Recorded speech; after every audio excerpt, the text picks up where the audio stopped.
All right, we're going to give people a couple minutes to show up.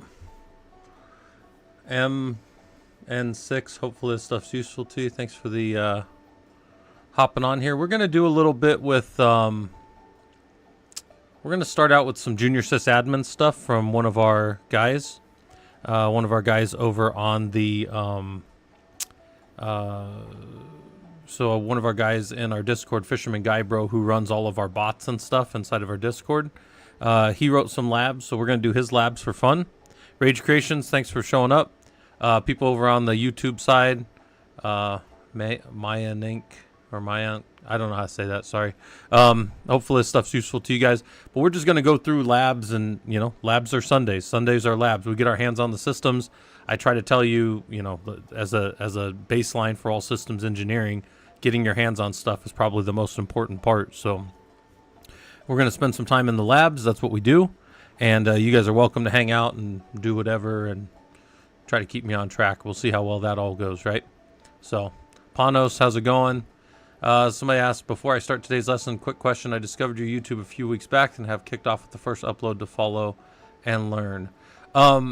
Mayan, I have a little playlist now over on the YouTube side that it starts you at the very beginning thing. Also, hanging out down in Discord, you guys are welcome to ask any questions in there.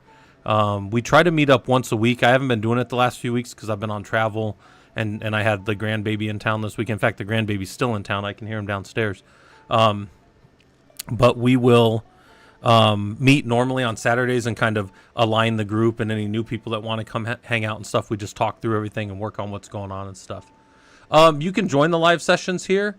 You don't have to be here for all of them. I tell people just catch up wherever you can, because systems engineering and systems administration is this big set of steps that you just kind of have to learn everything you can as you go, right? Like, we don't know everything. Even guys that have been doing this 20 plus years, we don't know everything. We figure out stuff as we go, and we figure out how to figure it out and all that kind of stuff. So that's kind of what we do a lot around here. So yeah, you don't have to drop in here anywhere. You don't have to join the Discord, but it is another option for people that want to get more connected with. We just hit 1,600 people, by the way. Man, 1,600 people. That's a lot down in our Discord. I mean, I remember starting the Discord. It was almost 5 years ago, and we were just hoping a few months ago to hit 1,000 people. We were like pushing that 950 something for a long time, trying to get up around 1,000, and now we're like really up there. Yeah, Mayan, a lot of this stuff is going to be as much as you can spend your time on. So, all right. It's saying Mayan, but I'm trying to say Mayan with a K on it. All right. Let's go. Let's do some stuff. So we'll get into it. I normally kind of start slow on Sundays, but we'll hop right into it. And I will drop this lab on anybody that wants to do it on the YouTube side. Right there. And then anybody that wants to do it on the Twitch side, I'll pin the message. These labs are completely free. Killercoda only requires you to log in with something like a Google account or something, which you probably have if you're watching me on YouTube or Twitch. You probably have some kind of Google account. So you can do that for free. There's also other things, but again, they're a free service, so they don't cost anything, and I really like them for that. I think they're the best place on the web to get hands-on stuff. And then guys like Fisherman go and put together these really awesome sets of labs that kind of show you what to expect if you've never been in the systems engineering world.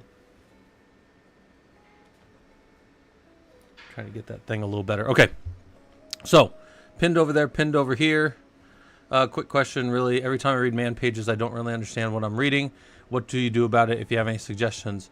Furhand, I wouldn't just work like by reading man pages. I would wait until I have something I need to do, like, oh, I need to figure out how to use passwd to change somebody's password. Then I would go read the man page about it and try to find some switch or something, or go find some example. But like, I wouldn't just sit around and read man pages most of the time. I would use it to solve whatever problem you have and then go from there. So hopefully that answers it. I don't spend a lot of time directly reading stuff. I figure it out kind of as I go, which I think is like, I almost want to say that's like the it's almost like the mantra of us sysadmins and systems engineers. Like, we don't know everything, but we'll figure it out, right? And that's one of the things that makes us valuable to the organization. So and then Sonap, hopefully this stuff's useful to you. You know, the goal of making these is to get you guys into doing this stuff professionally. So most of you guys do this stuff at least as an amateur, and then we get you there. Somebody said, what's my favorite quote? What do I consider a good systems administrator? My favorite quote on the system side is experience is the hardest teacher, gives the test first and the lesson after. That's my favorite quote also because I've been a college professor for 15 years and I try to make sure I've given the lesson before I give the teaching before I give the test because I feel like that's a lot more fair. What do I consider a good systems administrator? I think you need to know the baseline stuff about the systems you work on. So that's kind of what we do around here. And Believe and Runamucker, thanks for coming on. Yeah, I definitely don't know everything, but I try to figure stuff out. So let's do this lab from one of our guys.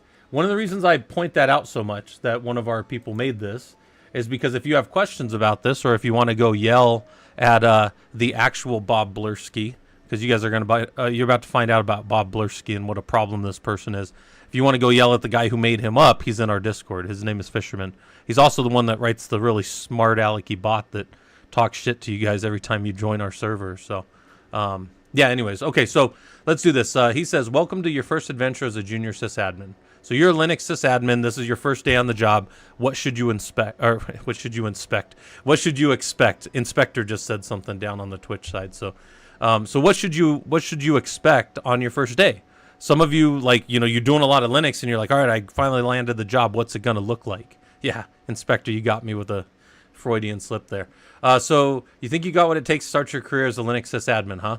We'll see about that. Work your way through the challenges and see how far you can progress. Use the hints if you must, but don't cheat. Your understaffed team and close to retirement manager are counting on you. Well, that's classic, right? Your understaffed team, you're going to have a lot of work, and your close to retirement manager, well, he doesn't care too much. He's just coasting it out till he gets his pension, right?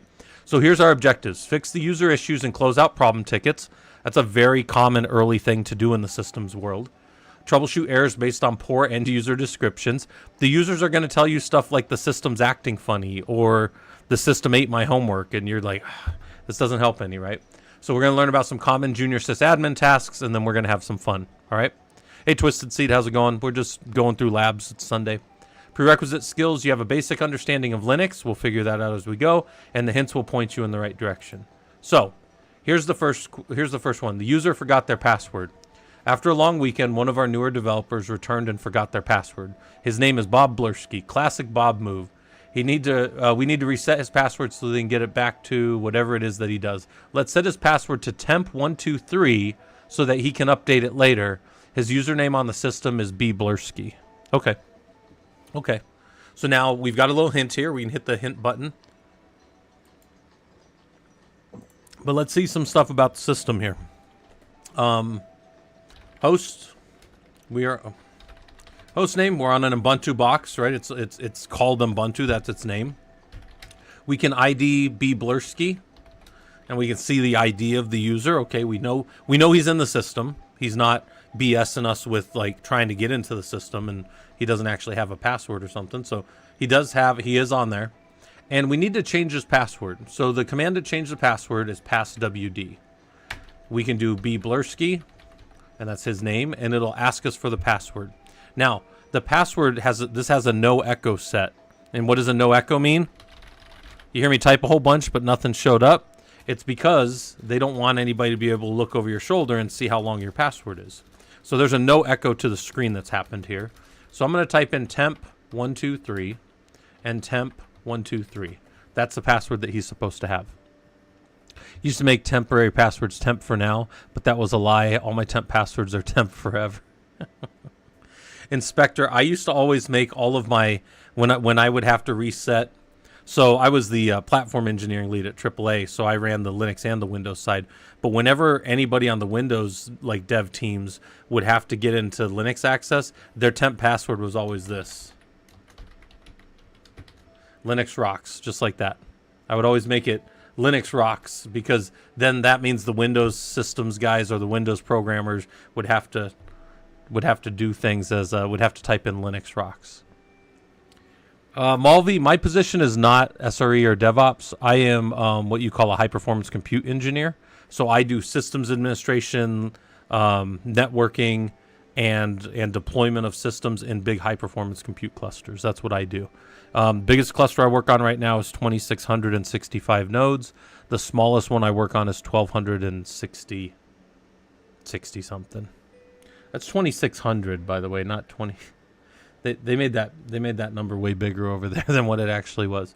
2600 and some number. Malvi, I do not code. No, I'm not a coder. I'm a systems guy. I write a lot of Ansible playbooks, and I write a fair amount of like short bash scripts and stuff, but I would not be what you would consider like a professional coder. If you took my 100% of my day and broke it down into like why I cut it down into or the amount of systems that I use, I would probably say that I code about 5% of the time. That I don't understand your question. You're saying why I use Windows? Are you talking about like where I do all my systems administration here? Are you talking about in my home lab environment that's all virtualized? What are you talking about? You're talking about the way that I get into systems is Windows? I don't know if I understand your question there. Also, am I moving that when I move? Yeah, okay. All right. Okay. Let's get back to this. We have updated his password successfully. Bob Blursky should be happy. We're going to hit check and validation successful. So now, Bob Blursky's happy. He's got his new password. We did the first step. You can close out that user ticket, right? The next step we're going to do is, it says our friend Bob Blursky's at it again. He keeps getting alert emails that he's using too much storage in his home directory. He's not sure what using so much space as he's not really working on much. Go figure. He opened a ticket to ask us to help remove any excessively large files from his home directory. His usage is supposed to be 1 gig, so any files larger than 1 gig should be immediately removed. All right. So Bob's at it again. So the question is, we know his ID here.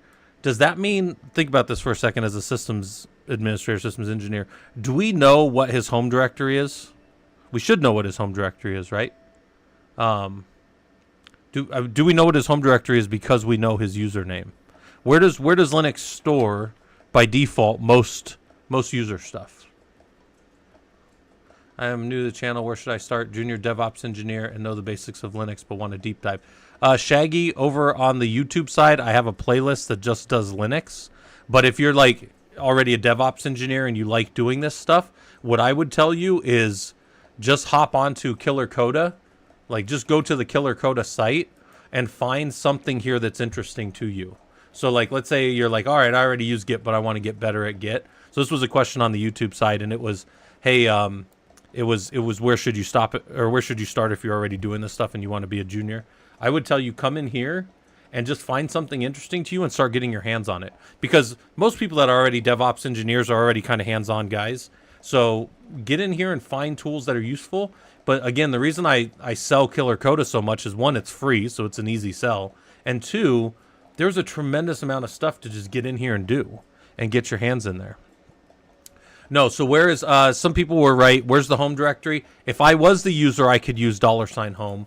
But most of the home directories are in here, right? They're in the home /home. And /home is not the home directory for the users. It is the directory that holds all the directories. So if I did like an ls-l on this directory, I would see that B Blursky is Bob Blursky's and Ubuntu is Ubuntu's.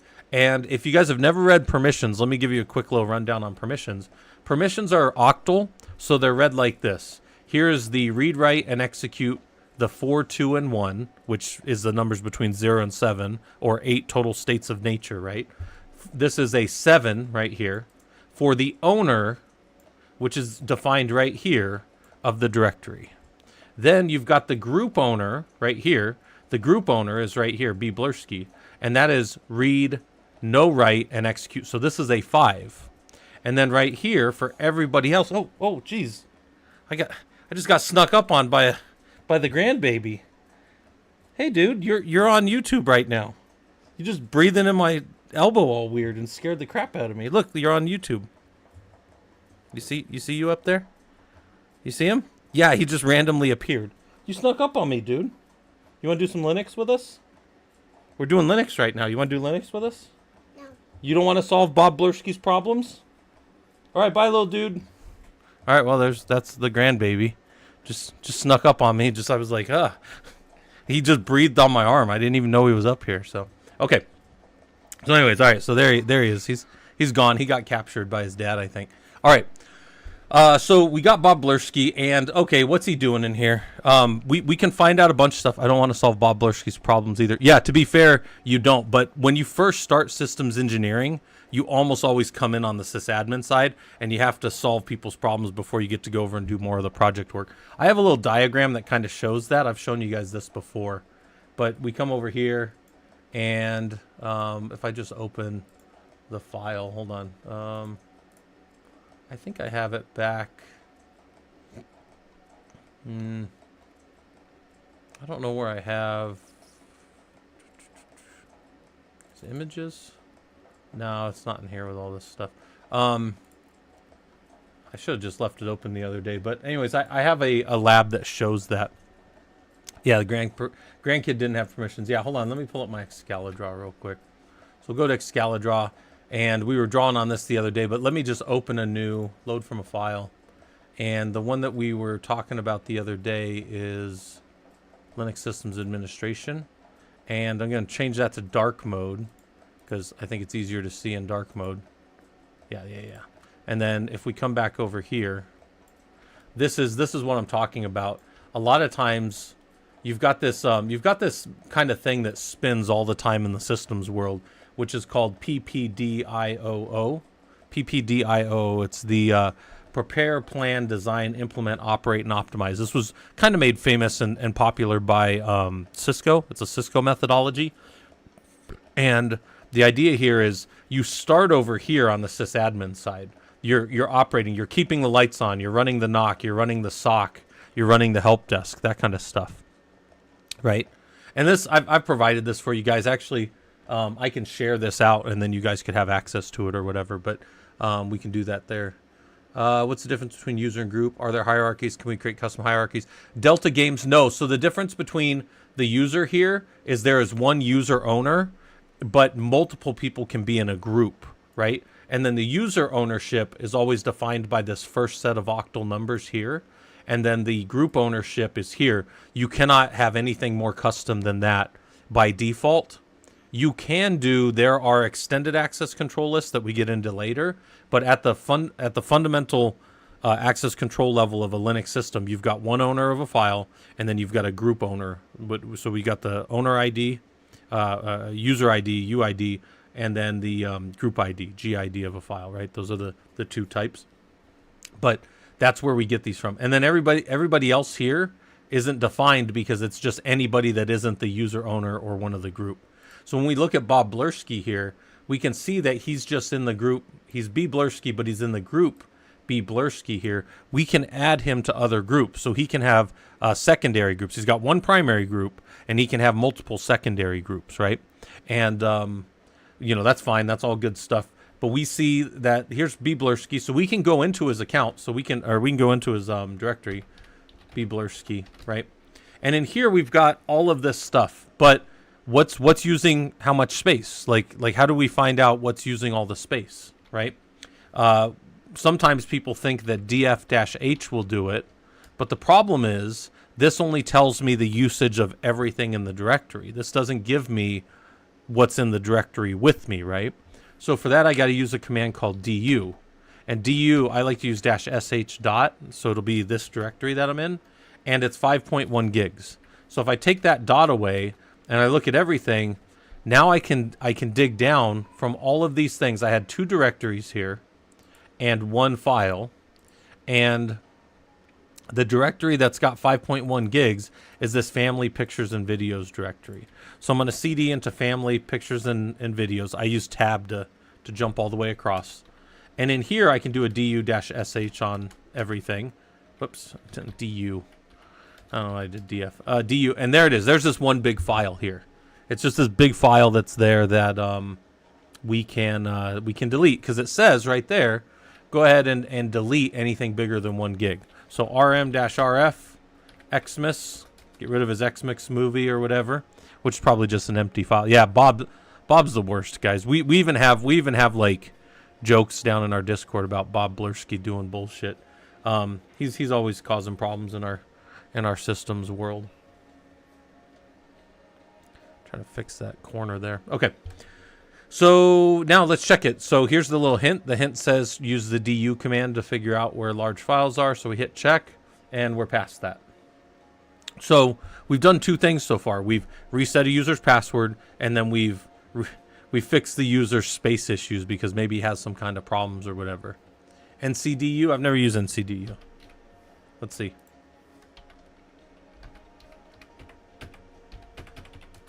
Might not have it. It might not be on all systems. Let's see what this NCDU is.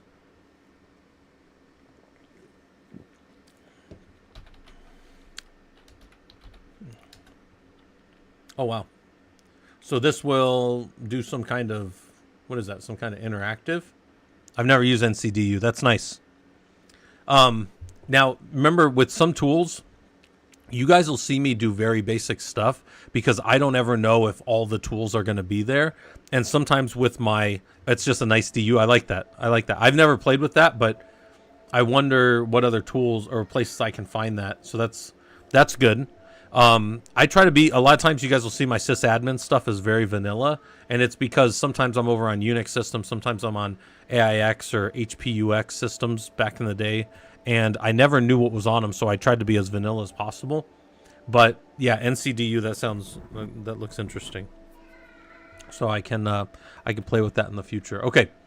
Nice DU. What makes it different from running like LS?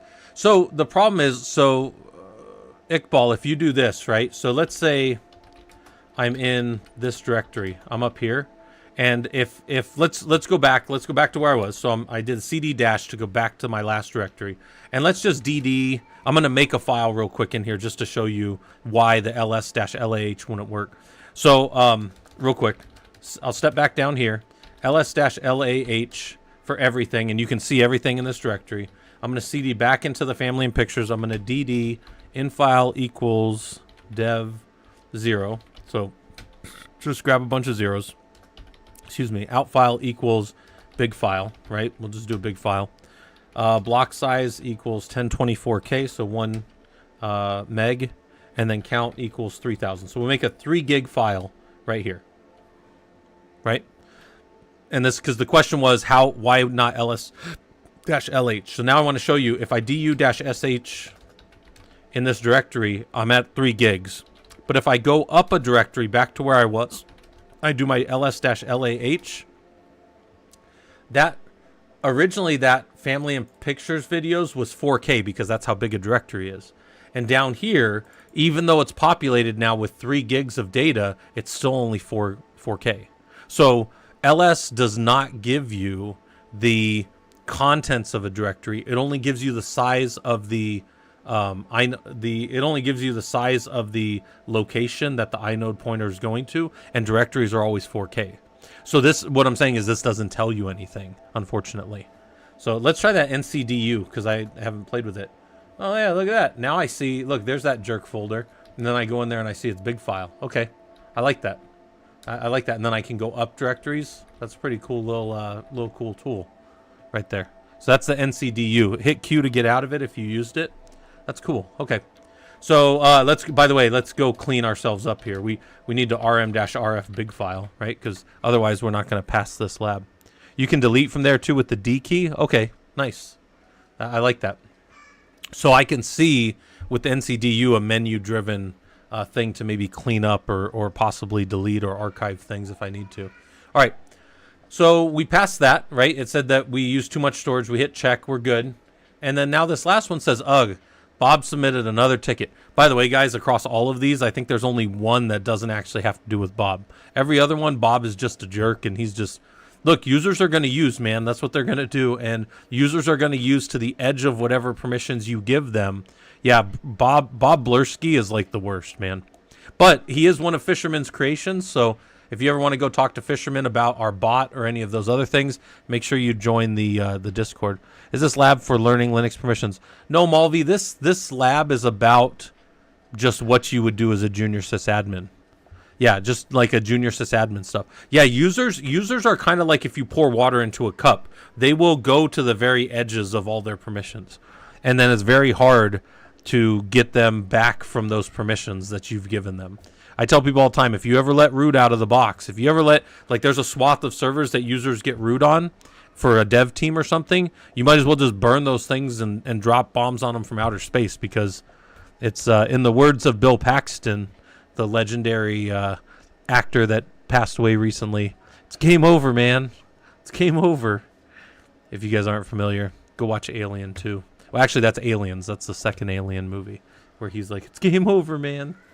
All right. So Bob Blursky has submitted another ticket. He can't create any files in the app finance directory. Now we are getting some permissions. So let's clear this screen up. Let's ID B Blursky.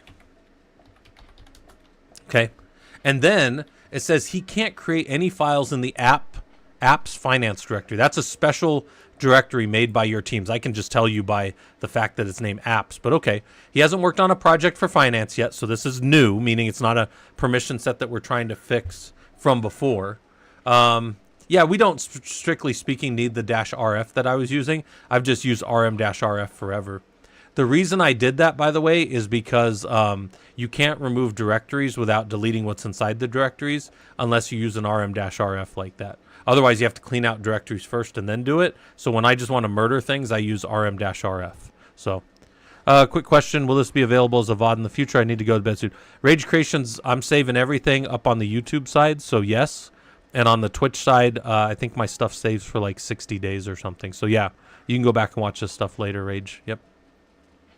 All right, so finance devs. So anyways, project manager told him to ask for finance devs. He doesn't know what that means, but we can figure out what that means in our system, and he's not sure. Yeah, he's not sure. So make the necessary updates to give him the access. His name is Bob Blursky, and the app's finance directory without changing the permissions of the directory itself. So that's, by the way, even before they said that, you do not go and change working stuff for some new user to be able to get access to it. You figure out how to change the user to fit the working model. Does that make sense? Hopefully that makes sense. But from a sysadmin standpoint, don't break stuff to make new requests work. Figure out why the new request doesn't have the permissions. And hopefully, I mean, we have to say that because that's kind of a good thing to know, but it's maybe not like intuitive for everybody, so it's good to know. How did I minimize and resume NCDU? I hit Q to get out of it. I was just, that's a normal, I've never been in NCDU besides when you guys just saw me in there, and I just figured it was Q. If not Q, maybe Control Z or Control C would kill it, but Q seems to work pretty well, so there's that. All right, so ls-ld on apps finance shows us that it's owned by the root user, but the group finance-devs has all permissions, read, write, and execute. So if I can get Bob Blursky, B. Blursky, into the finance devs group, we should be good. Now, there's different ways to do it. You can do group mod. You can do some other stuff. The way that I'm used to doing it as a kind of older sysadmin is I'll VI etc group. I'll go down to finance. Yeah, I'll go over to the far side here. And anybody that I want to add to this group, I just drop his name right there. So B. Blursky gets added to finance devs, escape:_WQ. I rerun my ID. There's B. Blursky over here as one of his. So here's his primary group. And here's any secondary groups that he could belong to. And 102 or 1002 is finance devs, right? So now, as that user, if I wanted to test this, I can SU to B. Blursky. Blursky. Can't even spell his name right. And I should be able to touch app finance test 1. Apps. Whoops. Touch. As help if I spelled it right. Apps finance test 1. And there, he touched it. Right? ls-l apps finance. And then now we see that I made that thing in there. Your query got yanked. Groups are a layer of management. I don't know what that means, Mayan, but if I missed something, I apologize. But you should be able to follow along with the labs and basically just do the commands like I'm doing them, and it should work for you. I think that's the most important thing. if anybody hasn't been, if I haven't been perfectly clear on this, hearing my voice and watching me do this stuff is much less important than you getting your hands on this stuff and do it yourself. If you want to get better at this stuff and if you want to learn this stuff, you can't just watch me do it. You can't just watch people. You have to get in the labs. That's one of the reasons I love that these labs are free, is you could literally be in the same lab with me right now doing this. Won't free up disk space. Could have other links or descriptors referring to it. That's true, Inspector. It's very true. All right. So, we've done that. We figured it out. Now it says find Bob's work. This is great. Here we go again. Bob just pinged us on Slack. He's wondering if we saw his urgent ticket that he just submitted 2 minutes ago. No, Bob, we haven't. But I guess we'll take a look. Seems like he lost an important file called important.doc.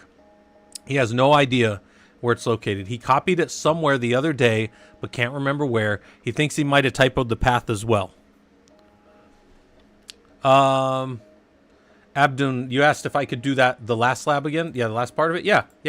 So all I did was ID B. Blursky, and I saw... B Blursky, and he was not in Finance Devs. So I VI'd Etsy Group. I hit Shift-G to go to the bottom, and then right here at the end I hit I, and I added B. Blursky right here. Now I'm on the B. Blursky user, so I can't change this, but that's how I did it. And then I hit Escape:WQ, and that would quit the file out, and then I would get there. Okay, so I'm going to exit back out to the normal root user. By the way, how do I know this is the root user? I can hit ID and see that I'm root. And you might say, well, Scott, hold on, you don't have the right little pound sign there like you normally do. That pound sign doesn't denote that you're a root user. It's commonly how we know we're the root user, but it's not actually doing anything for it there. How can I know all the links then to ensure proper removing? You can always LSOF to a file. So if you had a file that you needed to remove, apps, finance, and then test one, and there's no open links to it. What Inspector's saying is, yeah, something could still be holding open inodes, and it won't actually go away in memory until they're all gone. But there's none in this case because we're just in the home lab. So. Yeah, and there's user mods. There's also group add commands. User mod and group add are great. Yeah, that would work. Rage creations. Yeah, you can, guys. There are and I don't use them much, but there's a group add command that you can use that will modify users' groups. There's a group mod command, right? I just don't use them much, so I don't know them as well. And then the one that he mentioned was user mod. So. Guys, there's a lot of ways to go edit those static files, but all you're doing at the end of the day is editing the static file. So yes, you could do a user mod, come down here and say, well, I only want to affect not his primary group, but his groups. And it says a list of supplementary groups where the user is also a member of. So yeah, you could add or remove groups here. So that's exactly right. User mod -A, which should append, I believe. Yeah, append to his permissions, so don't change the current permissions, just append to them with the G. So yeah, there was an example given on the Twitch side where you could do this as well. So I'll put it over on the I'll put this over for you guys on the YouTube side. But yeah, Rage Creations put that in there. User mod AG Finance Devs. That would also do what I did by going into the flat files. I've discussed this with different systems engineers and systems administrators over the years. They're like, well, you should just show the guys how to use the tools. And I'm like, well, anybody can read the man and use the tools, but I want them to understand where it's going and changing things. Because here's the thing. If the tool was wrong and the system still didn't give him permissions after we did a command, look, guys, I don't know why that would happen. But what I can tell you for certain, 100%, is the system goes and looks in the Etsy group file. So if something's wrong, I can find it there. Does that make sense? So you go to what's called the source of truth. So I think these tools are good. I'm not saying there's anything wrong with these. In fact, I think you should learn to use them so you can be quick. But if you ever have to go and dig in and troubleshoot, I also want you to know where those files are. And there's 5 files in what they call the shadow. It's the shadow files, but they are Etsy pass WD, Etsy group, These are very important to the system for how your user gets in. They are etc shadow. They are etc G shadow. Is that right? I think it's etc G shadow. And then what's the last one? Those are the 4 I can think of.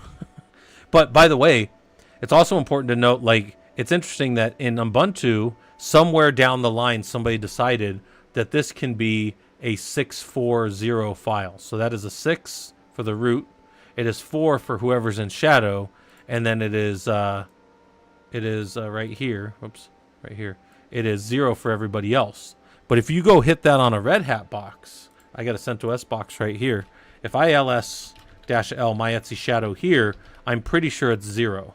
Yeah, it's 0 across the board. Nobody's supposed to read your etc shadow file on enterprise type systems. So different decisions have been made in different types of operating systems over the years, and you will see vastly different things if you do these same sets of commands right here, like this. So if you check the permissions of etc passwd, everybody can always read etc passwd. That's been a systems thing since the beginning.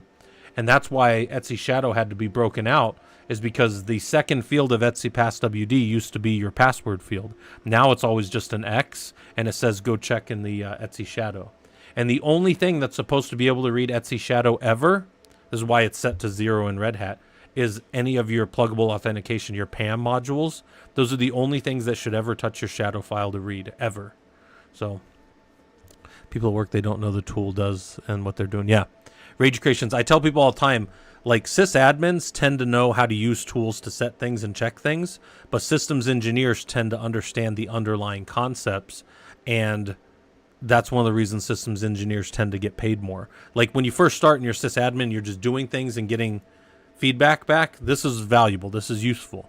But over time, we want to kind of turn into this person who knows the underpinnings of the system and why decisions were made and how these things work, because honestly, it's where the more value is from, like, a organizational standpoint. So something to think about, right?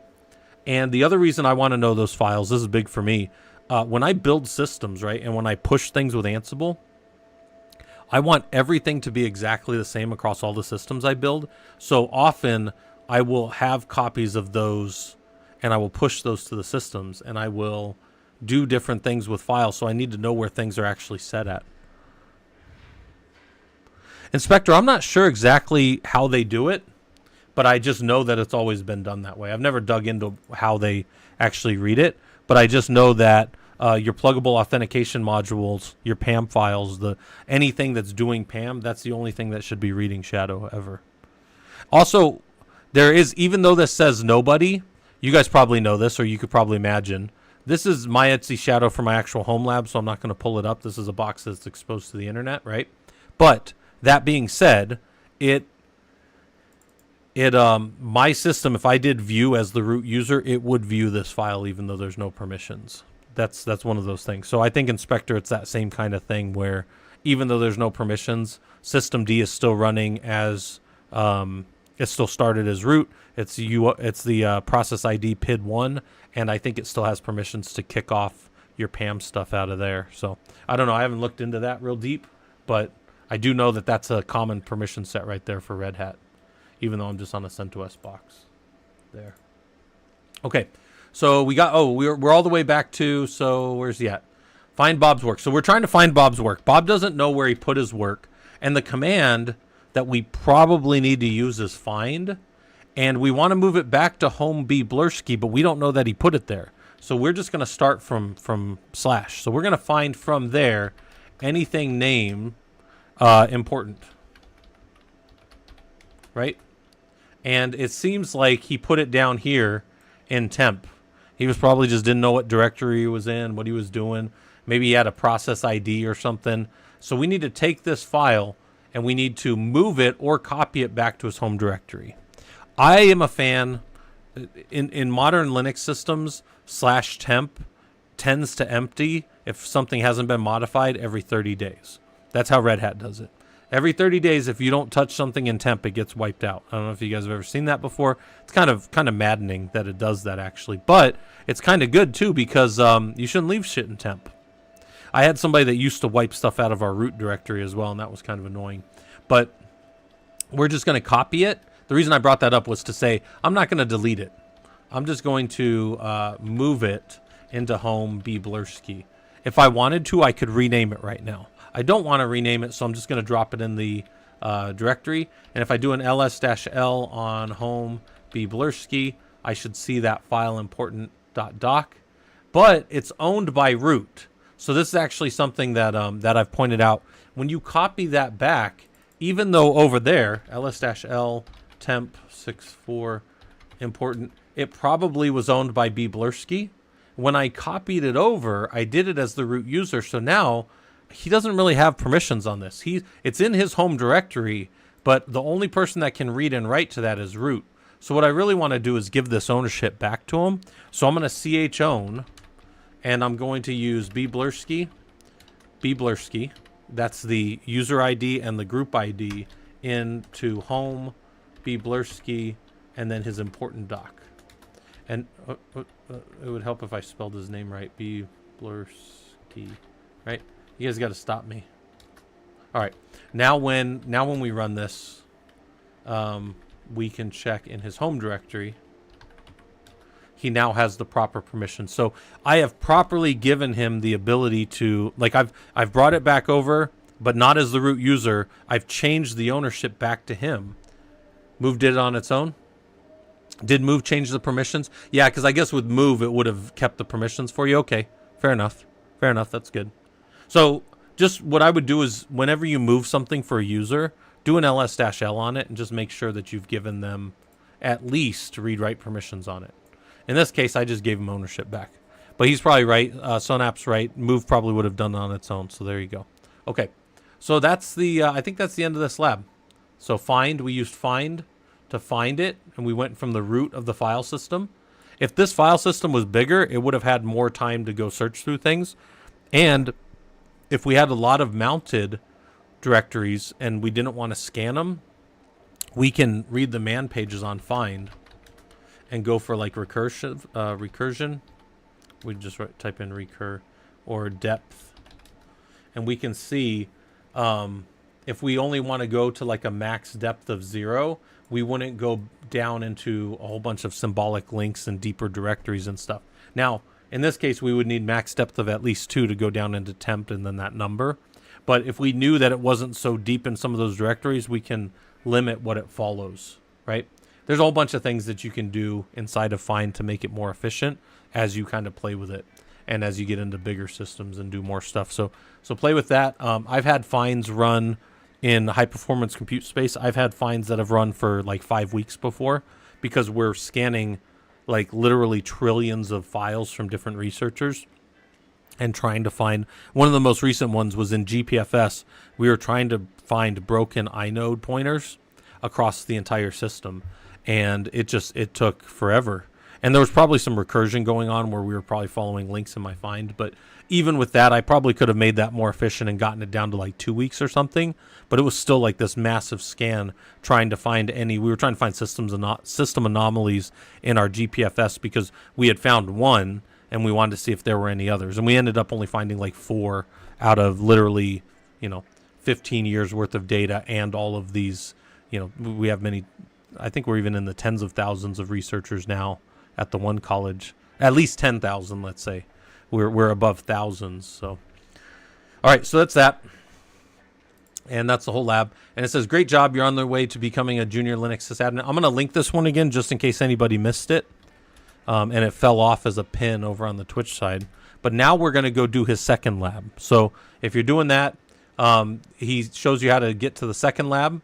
And then more scenarios are to come. We're going to hold him to that. One of the reasons I try to get you guys to do this so much is because I want to get Fisherman to do more labs, because I think his labs are great. And then he also gives you a Discord link, so if you guys want to join the Discord, there's that. So I'm going to back out of here, and I'm going to go to his second lab, which is the Adventures of Junior Linux Sysadmins 2. So I'm going to pin this one on the Twitch side. And then I'm going to pin it, I'm going to send it to you guys over on the YouTube side if anybody wants to follow along with me. And this one is more Bob Blursky crap. So it says, so you've completed part 1A. Don't get too cocky, hotshot. The users have plenty more up their sleeves. Keep clearing out those trouble tickets if you have what it takes to be a real sysadmin, right? So again, I tell you guys, his are much more combative than mine. Mine are like, they just walk you through the labs. His labs are very much like, well, so you think you can hack it, right? Which I think is funny. All right, so you've completed part 1. We're going to fix user issues, close out tickets, troubleshoot errors based on poor end user descriptions.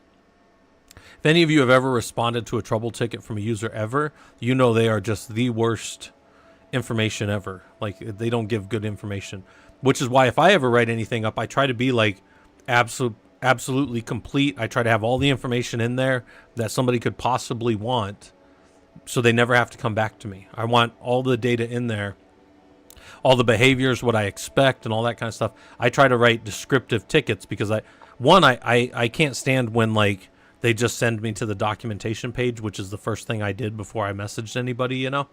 And that always happens. That happened with me the other day on my it was something to do with like the YouTube and Google accounts, and I went through all the documentation and it broke my YouTube Google AdSense thing. And I did exactly their steps. So I sent it over and I said, hey, I did the steps and it broke. And they said, the girl sent me back, I know from her name, but she sent me back a thing that said, well, do these steps right here. And I'm like, those are the steps I just did. This is what broke and this is what I need. And I sent a whole thing. So then they sent me over to like a, I don't know, deeper trouble, something, I don't know. Anyways, learn about junior common sysadmin tasks or common junior sysadmin tasks and then have fun. So, all right, let's do it. If you have a basic understanding of Linux, it'll help. So the server is slow. This one, man, this one is always fun, right? We got multiple tickets stating that our new development server is running slow. One of the tickets mentioned that our friend Bob Blursky said he was breaking in the new server while he went to lunch. We're not really sure what that means considering this is a VM. Take a look at the server and see if there's something chewing up all of our CPU. When you find what it is, kill it and move on to your next task. We got more important things to worry about here. All right, so there's a couple of things that we can do, and I remember Fisherman Guybro fixed this after we talked about it, but I can come here, ps-ef, grep-i for B. Blursky. This is a way to find what's going on. So B. Blursky is running stress in our system. That's a problem. Or I could have done top. People like using top. Most sysadmins and engineers stay away from it, but it's a perfectly acceptable tool. And it shows us that there's this stress command that's running high on our system, and it's using up all the CPU. So that's also there. All right. So I clear that up. I'm going to go back to my original command, and I see that Bob Blursky has 2 of these running right here. So there's a couple of ways that I can get rid of this. So my thoughts on it are like this. I'd like to blow them away in one command if possible. And there's a couple of ways. I see also that the root user has sudoed up to be Blursky. So it's very possible that some other process is going to restart this, maybe even a cron job. But we won't worry about that just yet. But let's say, how would we kill all of these? There's probably a few ways. But in my mind, this is one of the easiest ways. We can do that same ps-ef to get everything. And then the way to kill something, kill-9 will work, but against which processes, right? Woosaw, how's it going? My thoughts on this are like this. There's 2 ways I could think to do this. We could do a pkill-u B. Blursky. We just killed every process from B. Blursky right here, like that. But maybe he's got other stuff running. Maybe it's important. We just need to get rid of these ones that we found here. And well, this would also do the same thing, but well, whatever. Let's just have a little fun with this. We're going to use awk. Awk is going to column. It's going to look at everything like a column based on the field delimiter that we pick, and it's going to carve this down into just the column I want to see. Now, I don't want the first column because that's fine. I don't want any of these other columns. I want the second column. So if I don't give a field delimiter, the default field delimiter is a space.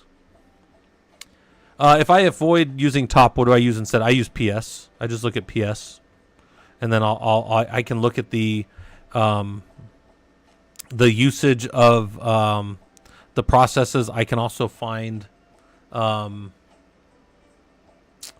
I can use iostat type things like mpstat or pidstat to see what's using all my processes up. But for some, yeah, I don't know. I just top uses a lot of resources on a system that might already be stressed. So I just stay away from it. But let's awk. There's no wrong. It's fine to use it. Let's print $2, and then let's look at our work. All right, we just got the second column. Yeah, there's nothing wrong with it, Wusa. It's just I don't know. Like sysadmins avoid it. System engineers get in trouble.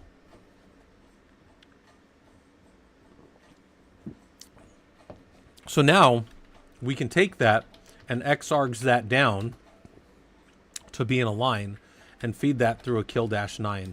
We just kill them all. So we just killed all of those processes. So now all the processes are gone from bblurski. So if I click this right here, by the way, it says right here you can use top, you can do some other things. If I check, it says that we're successful. So we got rid of those stress commands that were running on our system. I'm not saying this is a prescriptive way to do it. I'm just saying this is a way to do it, right? And I can grab everything in a line and toss it right to the end of a kill-9 right there. By the way, you get one process that was gone, which was the 2706. And if you think to yourself, Scott, why was one process already gone? Well, because the process that got found was the grep. The grep always gets found by the grep itself. You can get rid of that if you want. But the point is, you're never going to be able to kill grep. Grep was already dead when you went to the xargs. So that's why you'll always get one of these. No such process, and that's why. Hey, thanks for the follow. Hopefully this stuff's useful to you. Where's that name? Laser Biska or Bixa?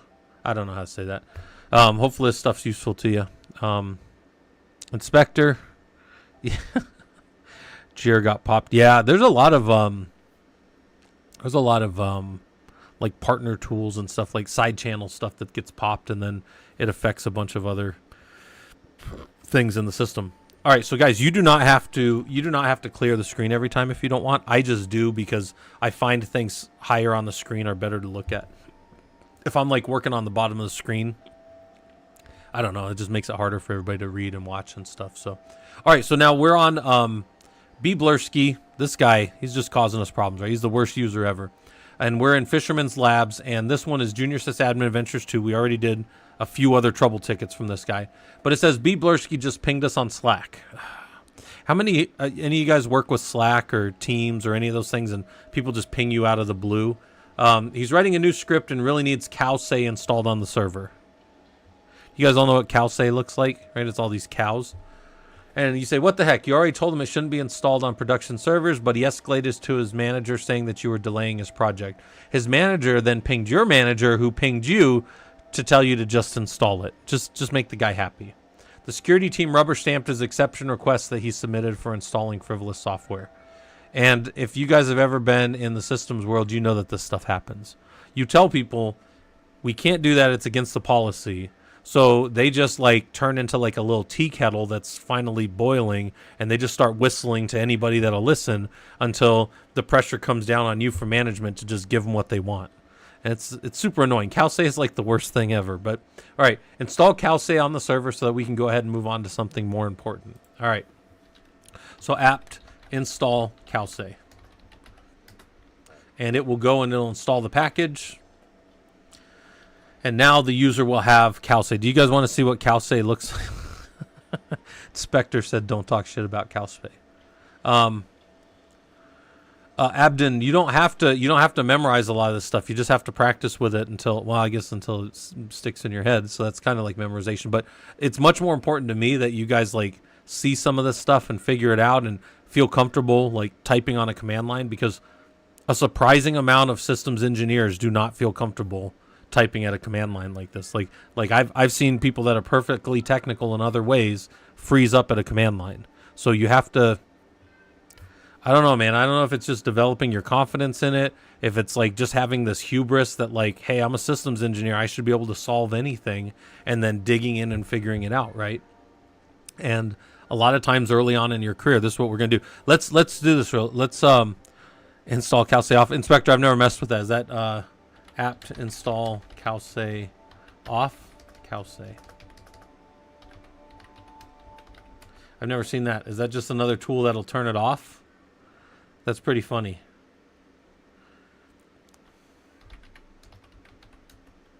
Calsay is unavailable. It's not included in the path environment variable. So, interestingly enough, Calsay is down in user games Calsay, but it's not in my environment variable. It's the offensive. Oh, geez, I don't want to do the offensive stuff. But check this out. I just tried to run a command, and it wasn't found. I could say which Calsay, and I can say where is Calsay, and it's not found. Now, it is found down in user games Calsay, but it wasn't found in my path. So this is a little thing. This is kind of an aside from the lab, but this is super useful for you guys that are going to be in the systems world. Let's echo $path. That's, by the way, that's capital path, right? And these are all the places that my system is going to look for default when I do things. So if I say which ls is down in user bin. Well, look up here. Do I have, without looking, I know it's there, but let's just say user bin right there. Boom. So my system would find ls down in user bin ls.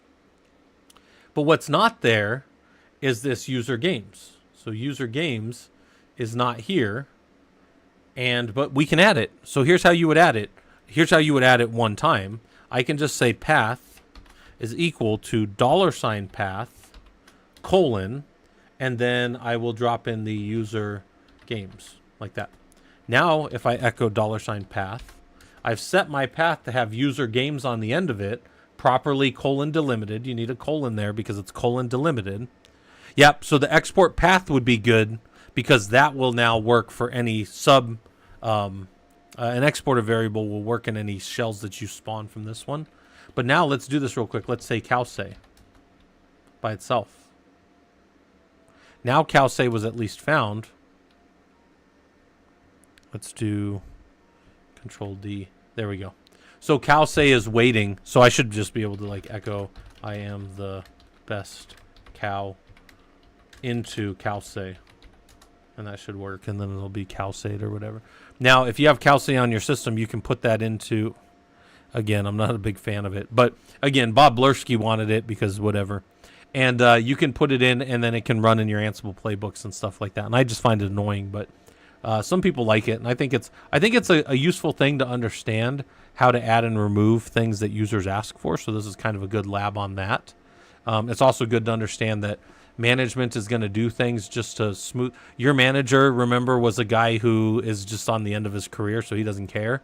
So he's just, whatever, just get this guy out of here. I don't want to deal with this, right? Go back to watching cat videos on YouTube or whatever he's doing. So alias is fine, but alias won't add things to your path that your system will go look for. Alias is a good command, right? Alias will show you all your aliases, but alias won't add things to the path that your system looks in for anything that you're actually trying to install. So hopefully that makes sense. Like alias is a little bit different.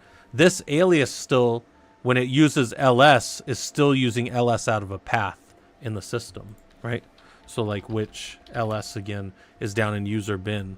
And you can have different ls's in your system. If I do which Python on this system is user bin Python. Let's say which Perl, user bin Perl, but it could be just bin Perl, or it could be whatever. Also, this informs, let's go which bash.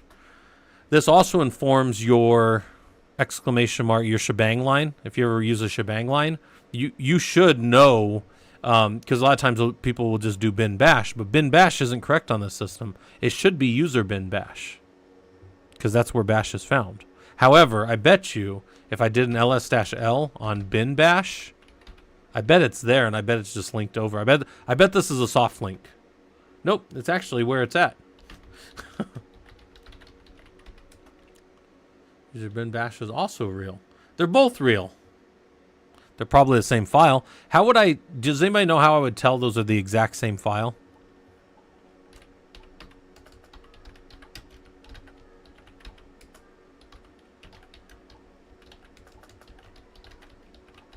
That's one way. Is the checksum exactly the same? Is the hash exactly the same?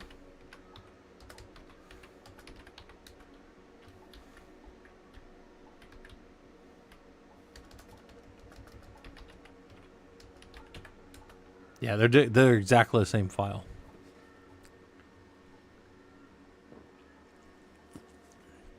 Those are some ways to do it. They're not the only ways, guys. But sometimes when you're doing system stuff, you just want to like sanity check things between two systems or multiple systems or whatever.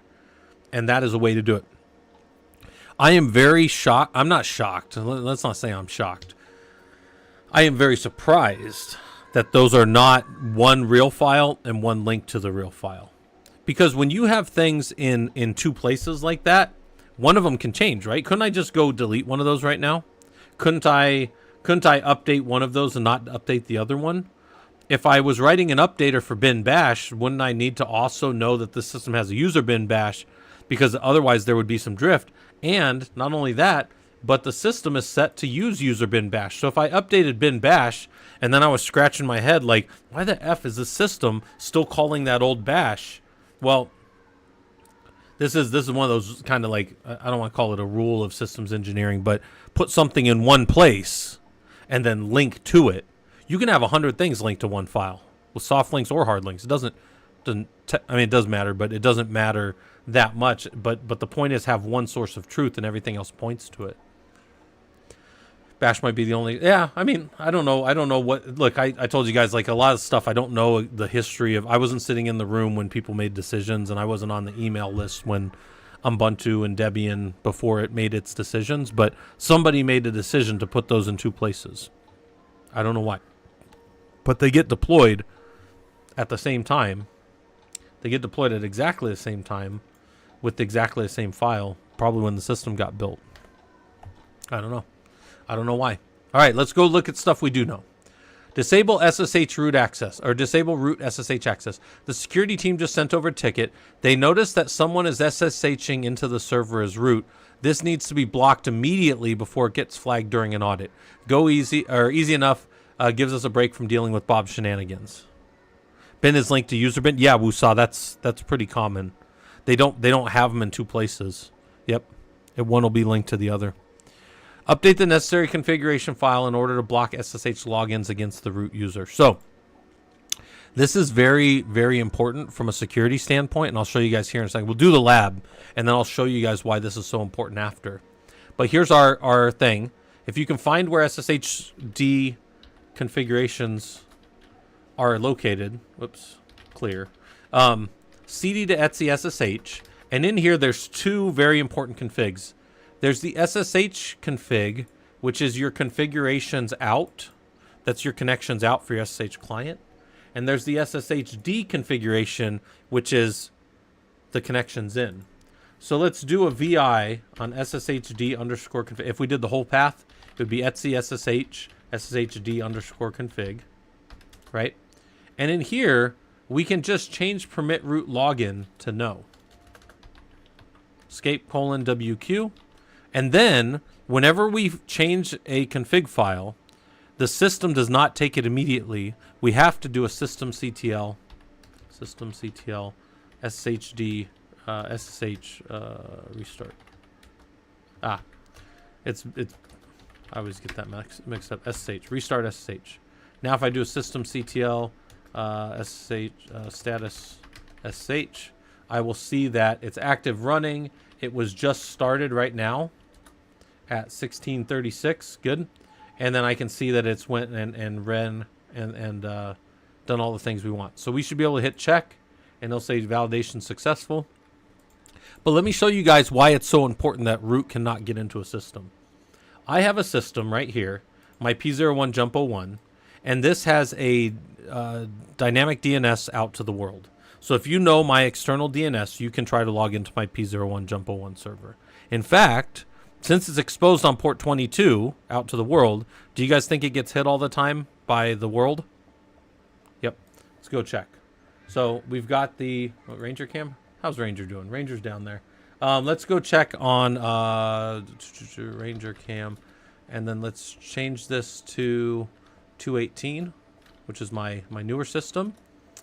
And that's fine. We'll just pull this up, and then we're going to change this over to my logs on my system. And in the last 6 hours, so see up here 6 hours, in the last 6 hours, these are all the, What's going on here? That's not all of them. That's all the users that have tried to get into my system in the last 6 hours. That's actually really short. I'm surprised that that's not longer than that. Let's look at the last 12 hours. Here's the last 12 hours. We don't have that many, but you get locked out forever if you try to get into my system 5 times, right?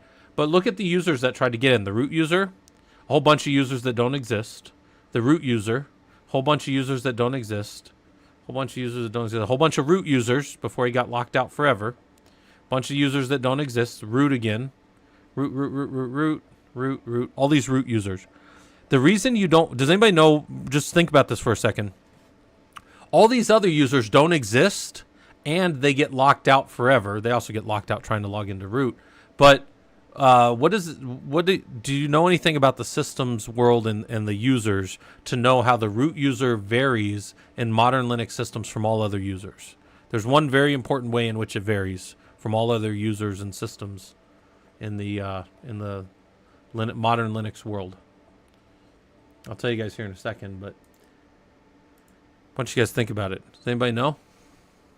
Hey, Robbie, how's it going on the YouTube side? We're just going through and looking at stuff, and we just did a lab on security while we were touching security and logins, and then we stopped root from being able to log into a box, which I also do in my home lab.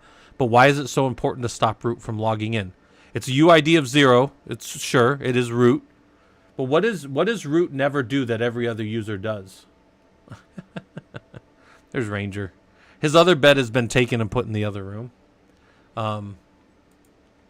What does root never do? Does anybody know? The root user on modern Linux system never locks. Now I can block you out on some IP that keeps coming in, but you're on a botnet. You don't give a shit about one IP. You got thousands of other ones. So you just keep hammering away at my root user forever. My root user will never lock. Every other system I can have lock after X amount of password attempts and this and this and this. I cannot lock my root user. Ranger's also root. Yeah, Ranger's a good dog. Oh, look at him. He's been wandering around looking for snacks. And then the grandbaby's downstairs. But it's interesting. I don't know if something happened. By the way, I don't know if you guys, a little while ago, I got attacked by the grandbaby. He popped up on stream and I didn't even see him until he was on my elbow. He's super ninja. But like the grandbaby's scared of Ranger for some reason. Not because of Ranger. The grandbaby lives up in Utah. They're down here in Phoenix with us. But I think maybe some other dog like scared him or startled him sometime because like he gets a little scared. M6, you didn't get the point? Okay. The root user can't lock.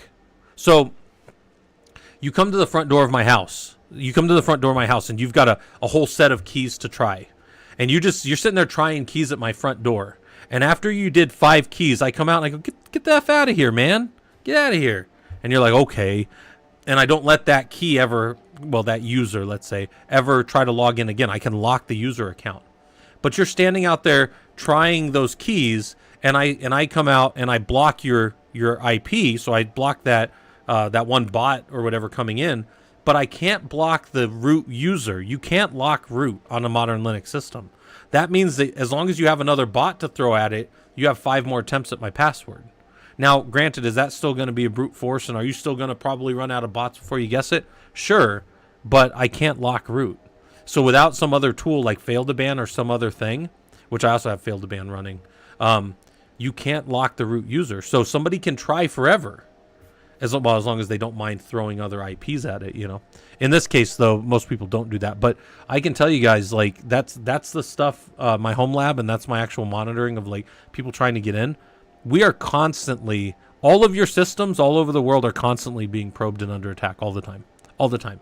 In fact, we used to stand up a bunch of AWS servers on this stream, and then I would let all you guys come in on Sundays and we would do AWS stuff. And the average one of my servers out there in the AWS world, when I would stand them up from nothing but just a normal, they'd get a public interface from the AWS pool, they would start getting scanned within 5 minutes. So all those machines, because I had SSH open so you guys could SSH in with a username and password, those boxes would start getting scanned by the internet, by bot networks in under 5 minutes. The internet's a scary place. That's one of the reasons I show that the visualization of that security stuff is because people are constantly trying to just rattle doors and look for stuff that's open, and they're just trying. You guys probably didn't see, but They're trying Elasticsearch and admin and Ubuntu and all these default things to just try to get in the server. All right. So let's keep going. Junior sysadmin, we've got to disable root access. We did it. We got that part of the lab done. Is there a command line to check who tried to log in? Yeah, so it depends on the system, Abden, but what would happen on an Ubuntu system, I would maybe like tail dash 100 on var log auth log. You just need to know what the log is. And here's all the attempted logins for this system. In my home lab, it's var log, so I'm on a CentOS box, which is basically a red hat equivalent. I could do like a tail dash F on var log secure, and this would be secure. So if I hit enter right here, real quick, the last user that tried to log in, looks like somebody tried to log in 9:40, which was 4 minutes ago. We could just leave this open right here while we're talking, and we would see if anybody tries to log into my system. But that Loki instance is much better for keeping track of it in the long term. But yeah, we would see if somebody in real time right here some bot or some network of systems tries to get in. Yeah, we could just sit here and watch that in the background. So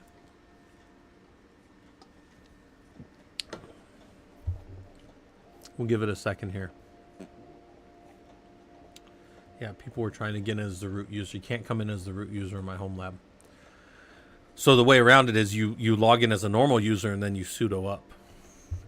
That's a common way to get around in the systems world. And sudo is sudo. Yeah, there you go. sudo. Yeah. Not sudo like a pseudonym or something like that. That's a different thing. Okay. Let's see if anybody tries to log in. We'll give it another minute. But this information over here is, I think, better seen over here in my logs. Right, and then my logs apps. And then this refreshes every 10 seconds, and you would see at 9:40 somebody tried to log in my system as root. So I can leave this up. And what are we at? We're at about an hour 13. I'm going to take a quick break, so I'm going to turn myself off here. I'll put on a little hourglass thing.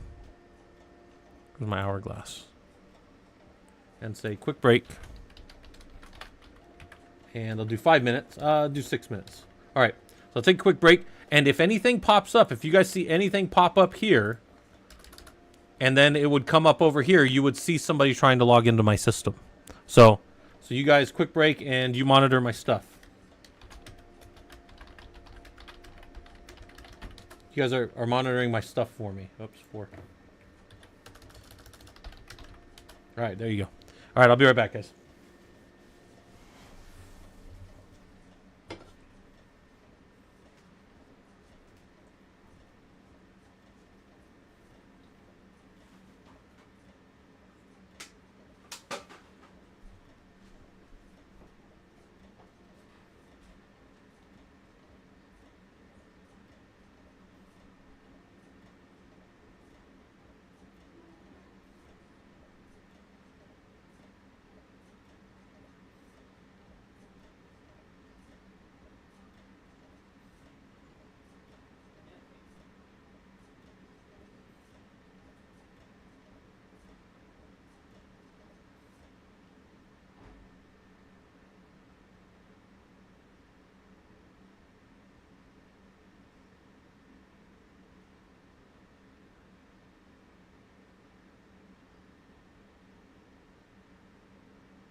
see.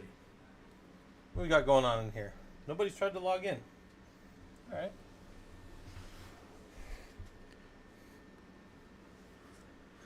Well, it's not that Splunk wants to log in. Somebody's trying to log in as the Splunk user because the Splunk's a default user. So, or a user that somebody might have installed.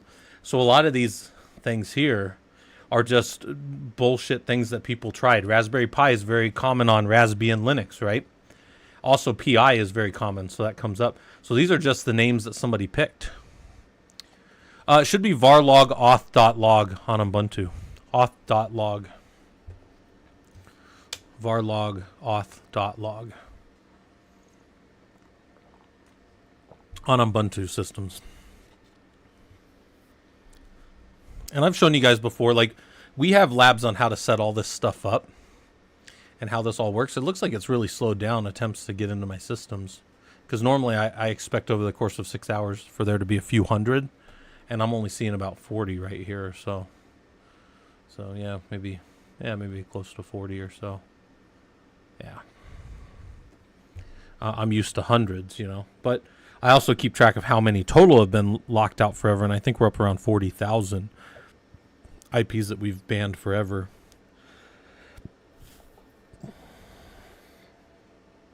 All right, we're taking a little bit of a break. Then we're getting back to the Bob Blursky labs. We're going to finish that lab up. Then we're going to do the large language models, which are one of the things that Fisherman kind of has been specializing in. He's the guy who wrote the bot that you guys see if you join the Discord, that little bot that's always being snarky. That's what he does. So take another little quick break. Smoke them if you got them, all that good stuff. You got about a minute 30 and we'll get back to it. I'm going to sit here and drink my water.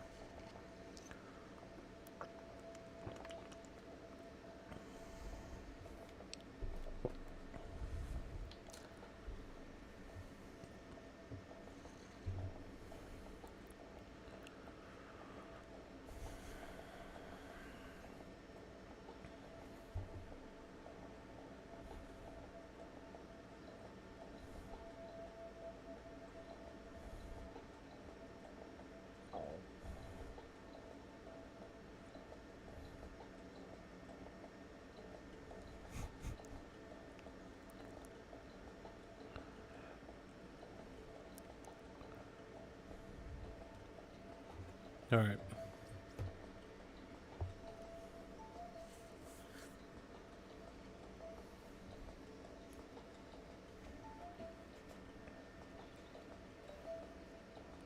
All right, let me get this out of here. We didn't have anybody try to connect. It must be a slow morning for everybody. All right, so we disabled root access. That was something we already did for the lab, so that part's done. What's this last one? We got to generate an SSH key. So just when we thought our day was over, one last ticket pops up in our queue. What a coincidence. It's from Bob Blursky. He says he needs to generate an SSH key for his user ID, but doesn't remember how, so let's just do it for him so we can go home for the day. So generate an SSH key for Bob. His username is bblursky. It should be the default RSA key with an empty passphrase. Hey, Hack the Planet, how's it going? All right, so there's a couple ways we can do this. I think the easiest way is just going to be SU up to bblursky and become the user. And if I do an ID and who am I and pwd, I'm in his home directory, so everything's already set up to just do this. Now, the command to make an SSH key is SSH keygen, right? And by default, it's going to go put it in a .ssh directory. You can change this. If you just want to make a key pair anywhere in the world, you could just make one in the directory you're in if you want. You just say, make it here, or say home bblursky, my test key, right? I can just make a key right here if I want. It doesn't matter, right? It's going to default to RSA too, so that's good. But you can check different types if you want. And we're just going to go ahead and make it where they want. We're not going to give it a passphrase because it asked us not to. And it's just going to generate for us. Now, once we did that, we didn't have this directory earlier when we were looking. But now we have this .ssh directory down here. And I expect there to be two keys created. One is going to be the public key and one's going to be the private key. Now, without me telling you, which one of those do you think is the public key that people can see, And which of those do you guys think is the private key that nobody can see? And I'm going to give you a hint. The permissions should help you with that. With which one's private key and which one's public key.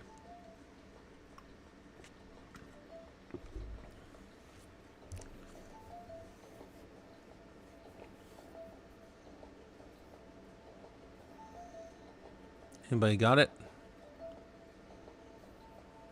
By the way, I think the lab that was pinned is gone, so I'll resend it in case anybody wants to do the lab. Although we're further along in it, so you'd have to catch up. But there's a lab if anybody wants to do it with us, if you came in later. And we made this key. And there's a private version. The private version is the top one. Yep, well, that's good too. Yeah, that it tells us which one's public. But the permissions also tell us anybody can read this key. Anybody in all the world can read this key right here. Right here. Whoops. Everybody in all the world can read this key. Nobody, except for B. Blurski, can read this private key. So there's the private key, there's the public key. The public key you can go spread far and wide all over. You can go put it anywhere you want. Yeah, Abden, you got it. The second one's public, yep. The .pub gives it away.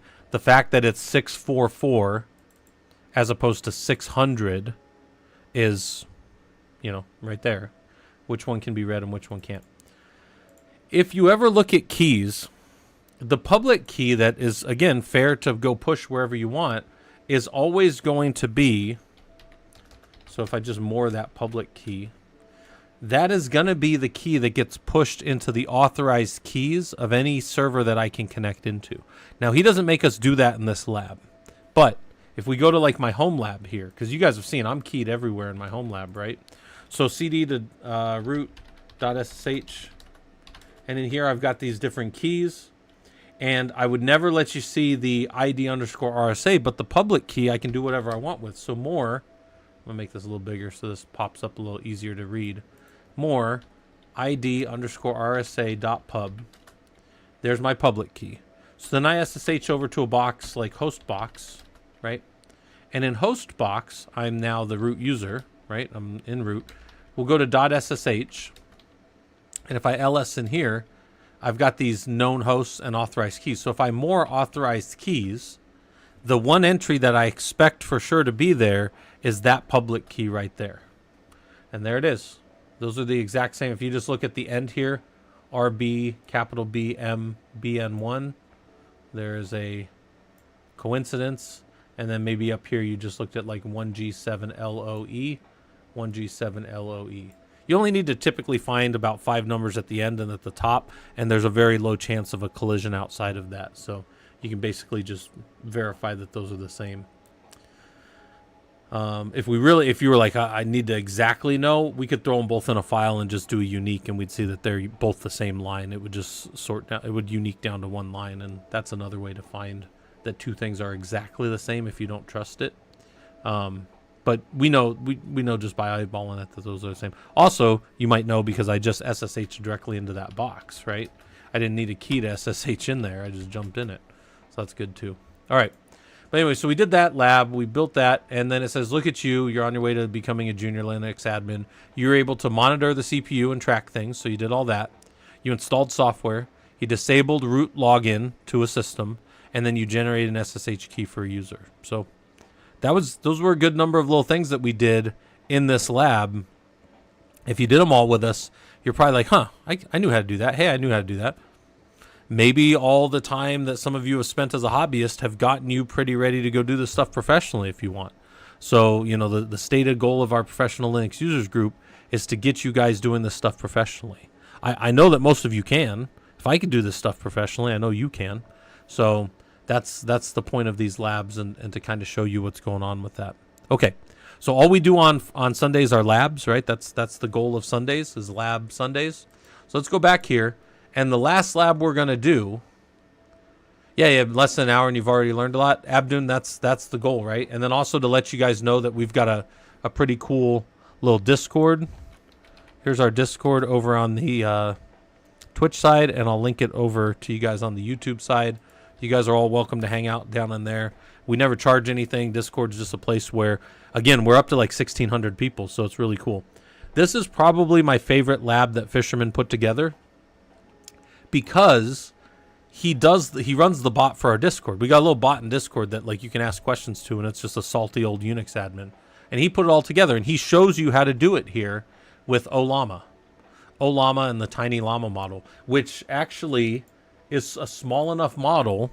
If we do an nproc and free-m, these are 1 CPU machines with 2 gigs of RAM. This is a very tiny little Ubuntu server, and we are going to be able to run a little LLM, which is a large language model, what most people consider AI, and it's a trained little model that can just answer us questions. So we can go play with it right now. So, and then also, by the way, guys, this is a thing that's mentioned here. In this lab, we're going to show you how easy it is to run a large language model. There's many reasons you might want to do this for AI development and avoiding API costs. If any of you guys have ever like sent stuff up to some of those Chat GPT and stuff, if you try to use the API, there can be a lot of cost involved with that. Well, what if you could just run it out of a system here? Or you can just run it inside of the Prolog labs that I have available for you guys, right? Because we have labs outside of Killercoda for you guys to use as well. But we can install Ollama, use Ollama to run the Tiny Llama model, query the model via interactive CLI, query the model via API, and then we can have fun. And Bottleneck, how's it going? I missed your message, but let's get this going. First, we're going to install Ollama to run our model. Ollama is an open source platform to run LLMs that's very beginner friendly. We'll be able to get a model up and running in a matter of minutes. Now, I can click this and just install it. But in a second here, I'm going to show you what else we might do with this. So it's installed. It's running. No NVIDIA AMD GPU detective. Ollama will run in CPU only mode. Okay, that's fine. We only have 1 CPU, so it's not going to be super fast, but that's fine. I'm going to press up on this command, and I'm going to say I want to look at this shell script. So I'm going to drop this in a file. So I downloaded it and threw it in a file. Now I'm just going to view temp. View is a read-only VI, but you can override it if you want. Install.ssh. And we come in here and it says bin sh. This script installs Ollama on Linux, and it detects the current operating system architecture and installs the appropriate version of Ollama. So it goes, it gives some status, error, and warning, setup, and then we come down here and it looks at the system and it says if it's Linux, if it doesn't find Linux, it says this is intended to run on Linux only. By the way, this command will break fantastically if it's not on a Linux style system, so that's important. Then it comes down here and it looks in uname-m to find is our architecture x86-64 or any kind of ARM, which is like a these are ARM, right? Your little Raspberry Pis and stuff. So this could run on a Pi. Then they come down here and look at uname-r, and they say, hey, we can even run on Microsoft as long as it's not Windows Subsystem for Linux 1. So as long as you're on Windows Subsystem for Linux 2, this will continue going without erroring out right here. This will error otherwise, though, right? So it'll call error, and what is error up here? Error is going to echo whatever the error message is and then exit from the system. Okay, so they set this all up at the front or at the top of what it's doing. All right, then they come down here, they set some values, they make sure you're root, you got to be root. They come down, they check for some other things, make sure that you have some tools that you need, and then it goes through and make sure that you have curl, awk, grep, sed, t, and xargs. And if all of those are there, then it'll go. Otherwise, it'll echo that it needs it, and then it'll exit. So we don't want to exit, because if you exit a script early, you didn't install, right? That's how all old bash scripts work. Downloads Ollama from wherever for the architecture that it has, and then it starts installing it, right? Okay, we're not going to break that all down because that's not really part of the lab, but I just wanted to show you guys if you were like, hey, I want to see what happened, I could go and look at the pieces. Does that make sense? Like, I tell you guys all the time, if it just works, then it just works and you can keep blowing through the lab. But if you're interested and want to go and dig into things more, you can do that too. All right, so that's definitely an option for you. All right, so that's all we need for this lab. So you can also run Ollama via Docker. So if you're a Docker person, you can download the Docker for Ollama and then do these same things inside of Docker, if that's something that's interesting to you. Do Flamingo, hopefully this stuff's useful. Thanks for the follow. As you guys can see, Ranger's super unimpressed with us. Run Tiny Llama. So in this lab, we're going to use the Tiny Llama model. Ollama supports many open source models, but most of them have higher hardware requirements. So we need something that just runs on CPU and doesn't need any GPUs. So that's what that's saying. Larger language models also require more memory. We're going to see if we can get the Tiny Llama to get decent performance on this tiny little lab system. So we're just going to say, oh, by the way, so that installed Ollama on our system. But what is Ollama? If I do an ss-ntulp and then grep for Ollama, well, I'll see that, well, that's a process. That's an open socket. It's listening on 11,434 on my system for this Ollama thing. Okay. Well, what does that mean? Well, my system's running a process. If I do a system CTL status Ollama, there was an installed process on here that's enabled when the system boots, and it's just sitting there running, ready to run any kind of low workloads of different large language models that I can download and run, right? So I say Ollama, which is our command to communicate, and I say run Tiny Llama, which is something that will run. It'll pull down the manifest, get the information, and it'll run it just as a little command line check for our little language model, right? Large language model. We can ask the model some questions, see how it performs. Keep in mind that it's a small trained model with less parameters, so the responses for some topics may be limited. And I might say, why is the grass green? And it'll give me, to the best of its ability, an answer about why the grass is green.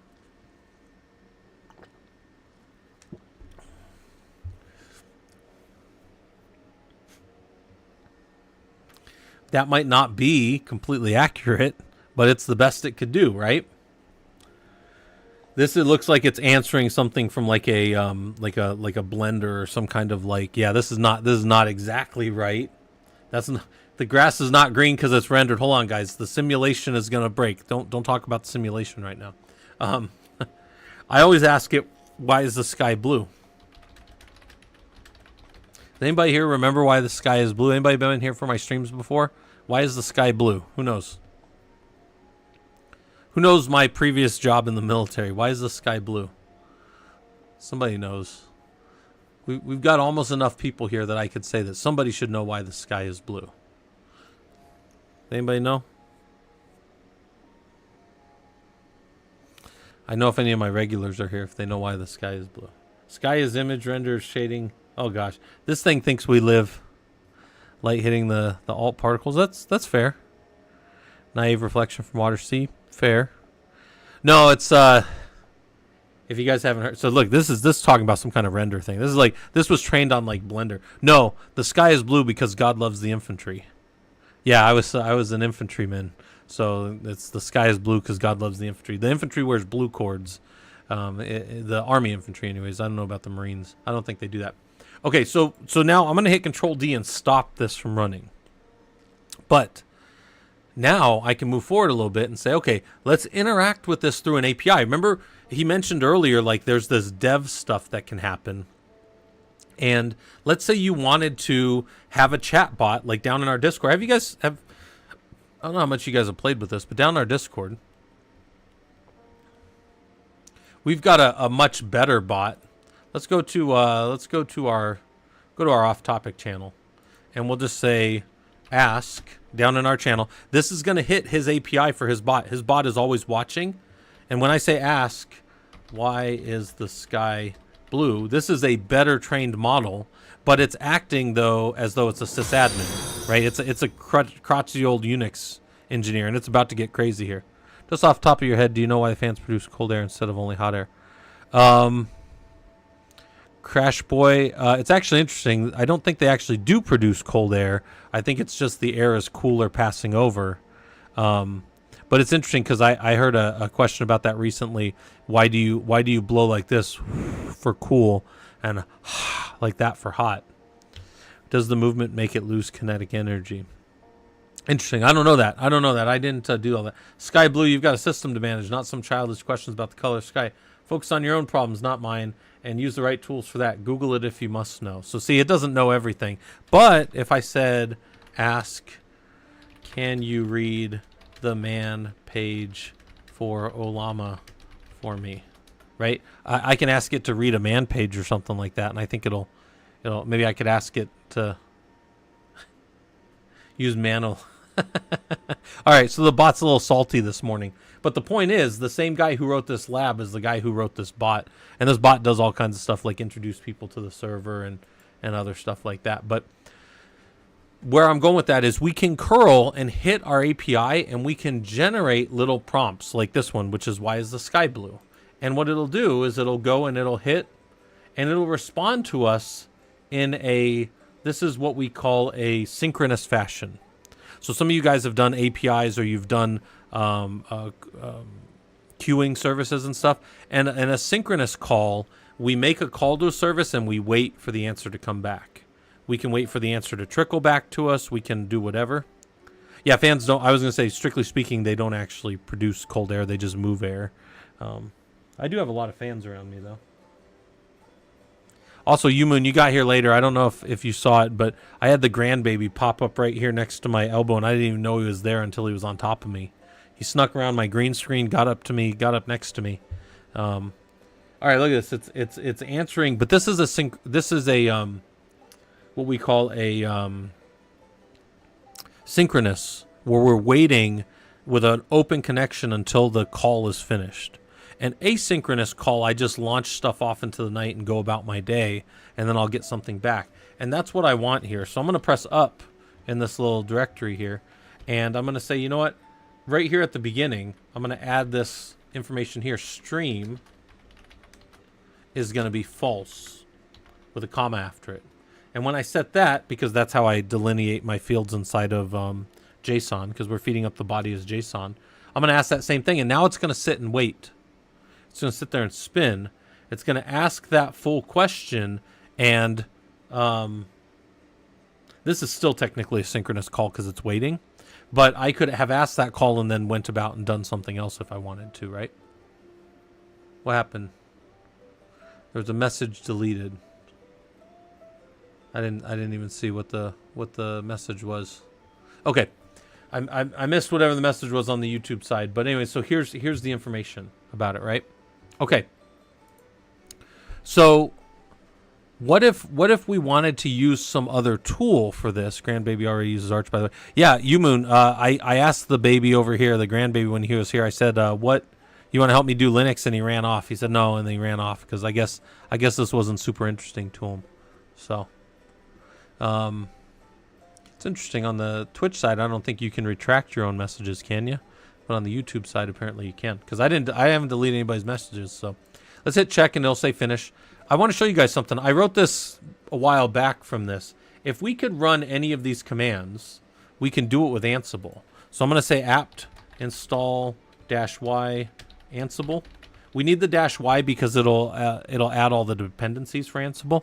And I'm going to get Ansible running as I go find this little diddle I wrote a while back. If you guys want it, when you're doing the lab, go to Ansible code and just scroll up a little ways. And here's our root API. No, that's a different one. Different one. This is other people writing stuff. We have a lot of Ansible up there. Here it is right here. And this is a little one that I wrote that just uses the URI module to go and hit our local host. And it just asks anything we want. In this case, what's the origin of Ansible? And then it's just going to debug the output here for us. So if anybody wants this, you got to go up in our Discord and then just find it in the Ansible code. It's this little thing. I'm just going to call it Olama Reader here. So when this is done, I'm going to clear the screen, vi olama reader.yaml.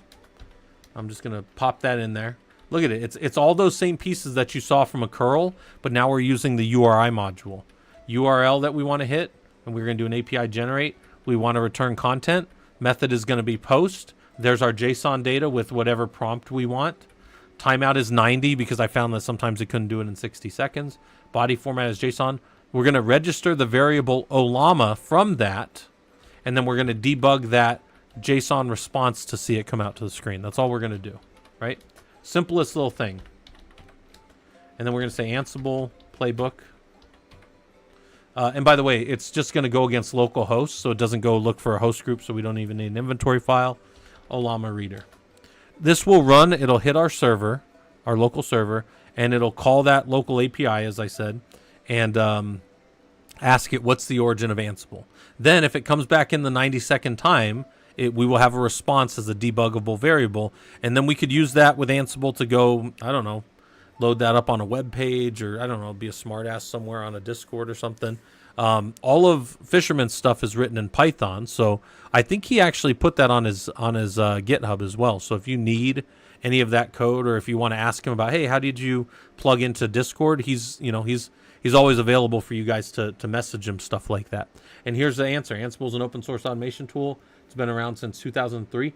I don't know if it's been around since that long. I thought it was 2012, but maybe I'm wrong. Maybe it was 2003. That's pretty accurate for what it is.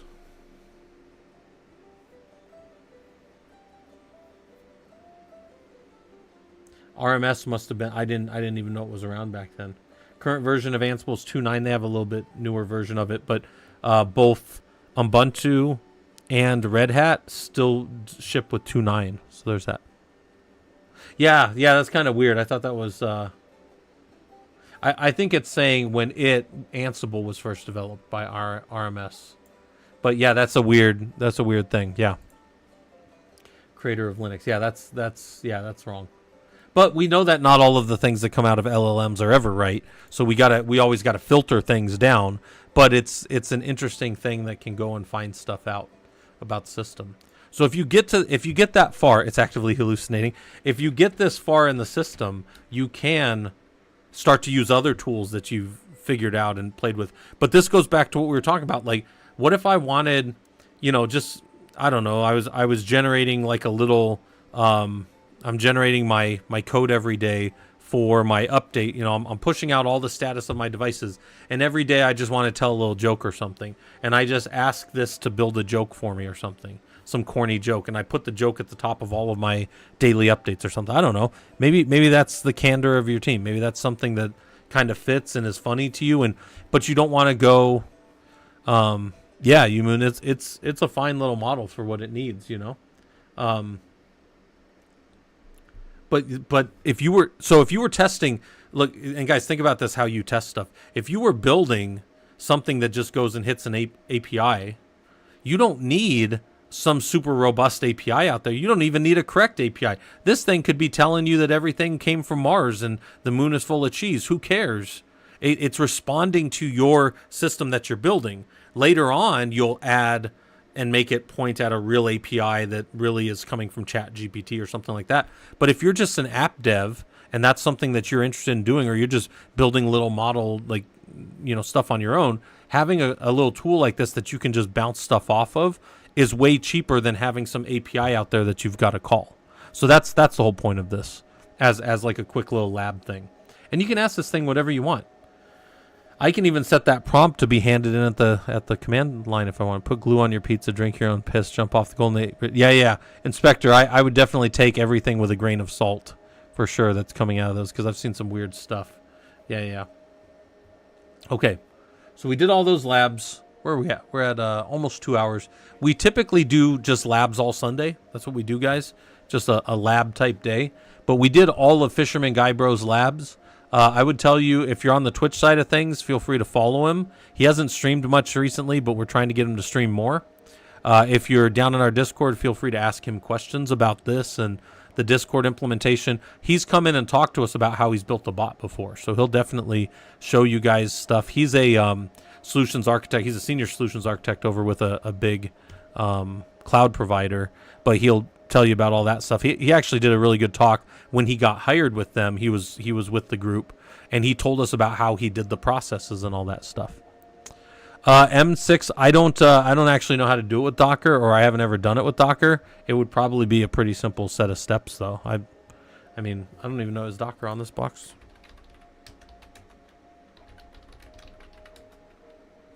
Yeah, it is there.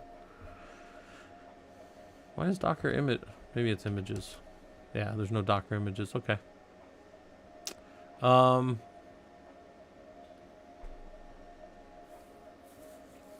I've never, yeah, let's see.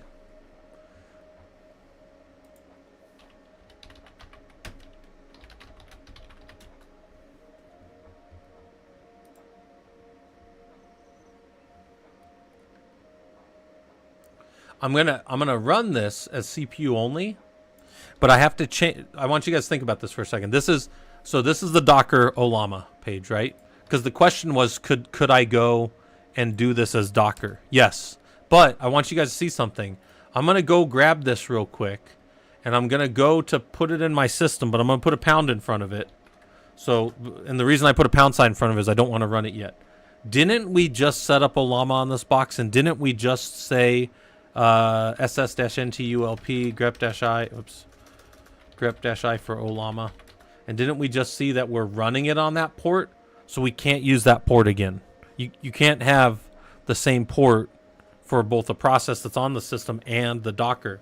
But what I could do is I could say, you know what? That's fine. Move it out of the way. Do 12,000. Right? I can arbitrarily pick this side. The other port internal to the Docker image still has to say 11.434. Has to say that. Now, oh, whoops. Got to take that off. So now we're going to download Olama as a Docker image. This was the question. Could we do it as Docker? Yes. So we couldn't find it locally, so we had to go grab it from the Docker image, right? Docker image told us how to run it. By the way, if you're ever in Docker, you can change this. I'm not signed in on this, but you can change this to dark mode. So I apologize for that being super bright. But anyways, we come back over here. It's pulling down Olama. And when it runs it, when this runs it, it's going to run it on my system as 12,000, not as 11.434, right? So Docker PS. Now I see 12,000 mapped to that TCP Olama. So I got that running. And then I should be able to make whatever those calls are. Let's go click on this because, whoops. Then how would I make calls to it? They should give me, I can do install with app, DNF, and then I can just do Docker exec, Olama, whatever. So I can run whichever ones I want. But I don't want to run that one. Hold on. I want to run, because this system can't handle it. The system's way too small to handle it. So I'm going to run, what's the one that we ran in here? When I ran, before I did all this, Tiny Llama. Let's do Tiny Llama. So run Tiny Llama. LLAMA, right? Tiny Llama. Sounds right. Tiny Llama. Yeah, let's see if that runs. Oh, whoops. You still got to take that off. Oh, you want to do Docker Labs. I see what you're saying. Let's see if this will run Tiny Llama in there, inside that system.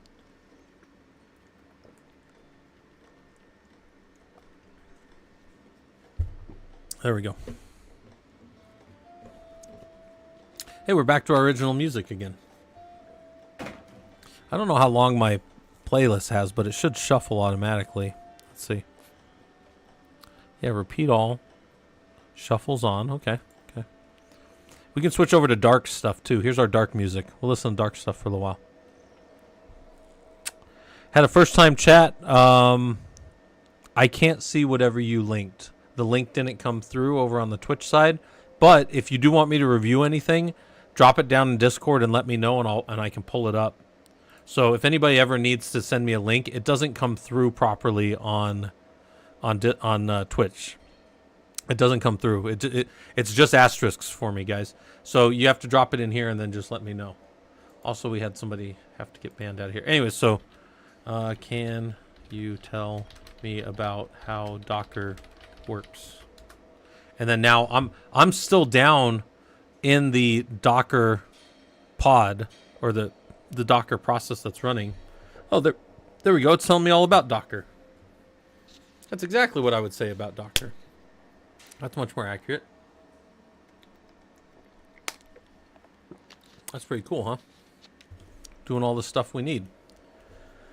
Go grab it. Go turn it in for one of my college professors. Man, I'll tell you what, like, I get that it's cool to run stuff out of ChatGPT, and I get that it's cool to run all these LLMs, and I think it's fun too. I think it's fun to have a system interact with you like that. It's kind of something that we've all wanted since we watched like Star Trek as kids and stuff, like the machine that, you know, responds back to you and actually knows things. But when you're learning in the academic space, I can't I can't emphasize this enough. Like, college students will just turn stuff in that's just completely made by AI, and I'm like, back in the day, back before this was big, so I've been teaching for 15 years, it was just stuff off the internet, just stuff off of Google. And I'm like, guys, I know the right answer, and I know Google knows the right answer. I want to know if you know the right answer. I don't want you to just regurgitate shit off of Google. Well, it's the same thing here. I don't want this to be grabbed and thrown into a, like what I'm saying is does that really help anybody learn anything? It does not.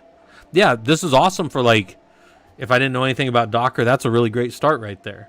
But then now I need to assimilate some of that and think about it, probably go play with it a little bit, and then write the stuff up for myself as I understand it. Because those thought exercises help put things into your head.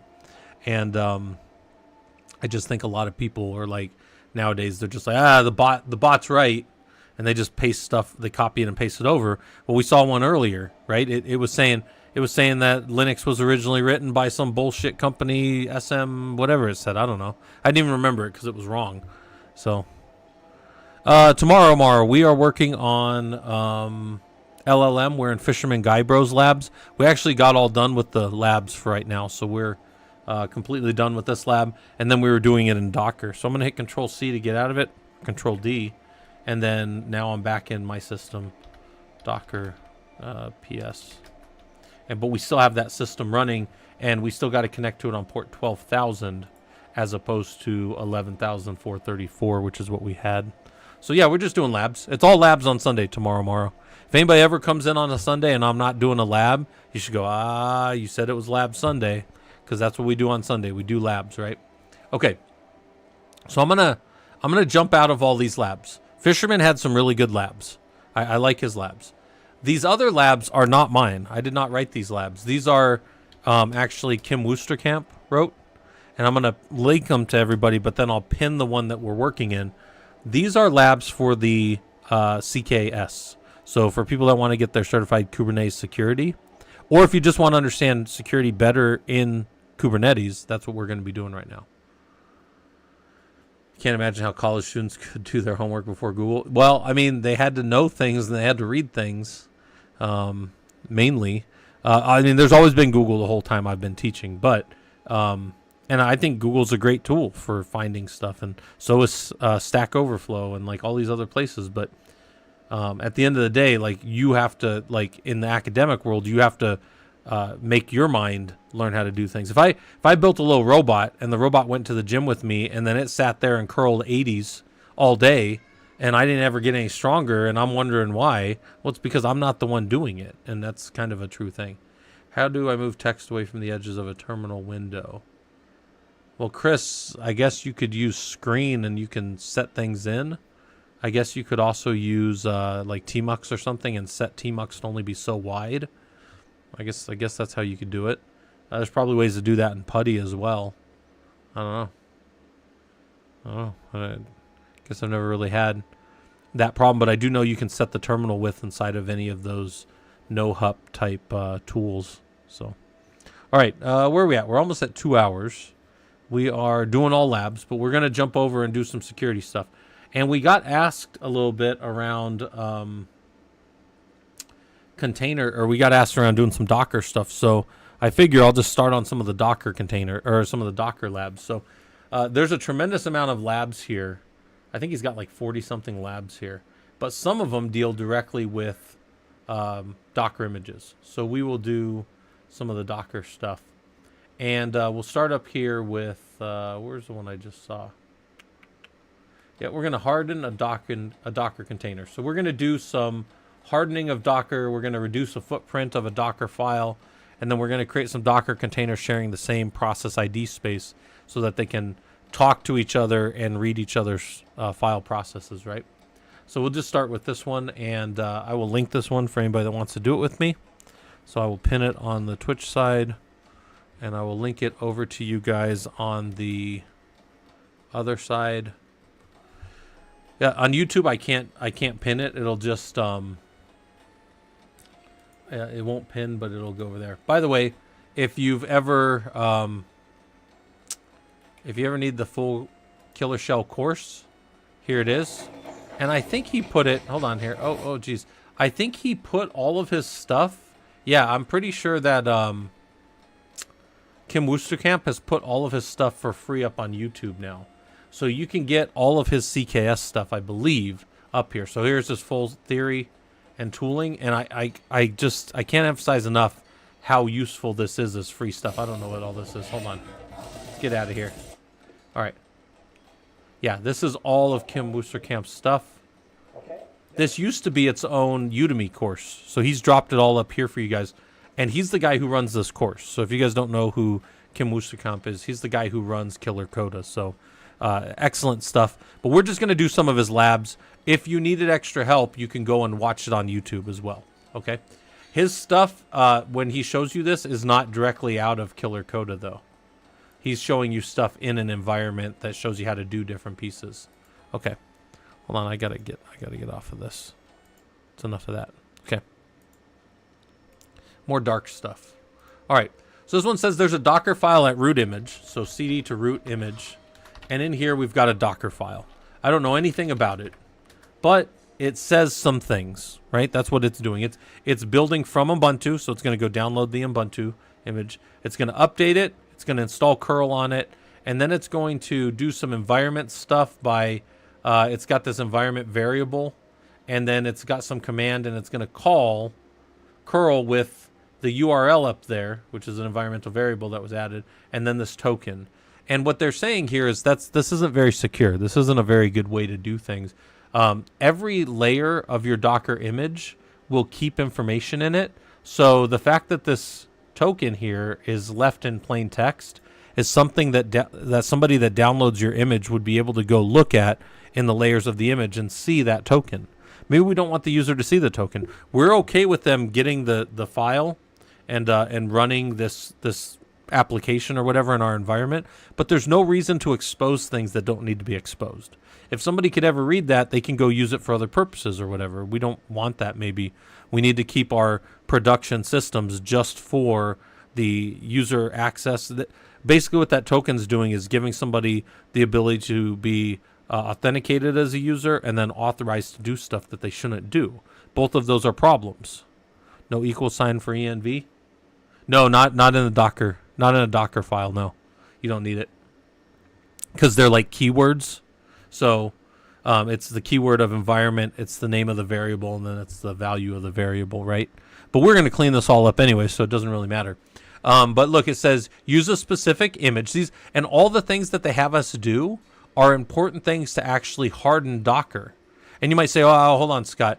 Did he just make this up, or is this actually stuff that you need to know for the test?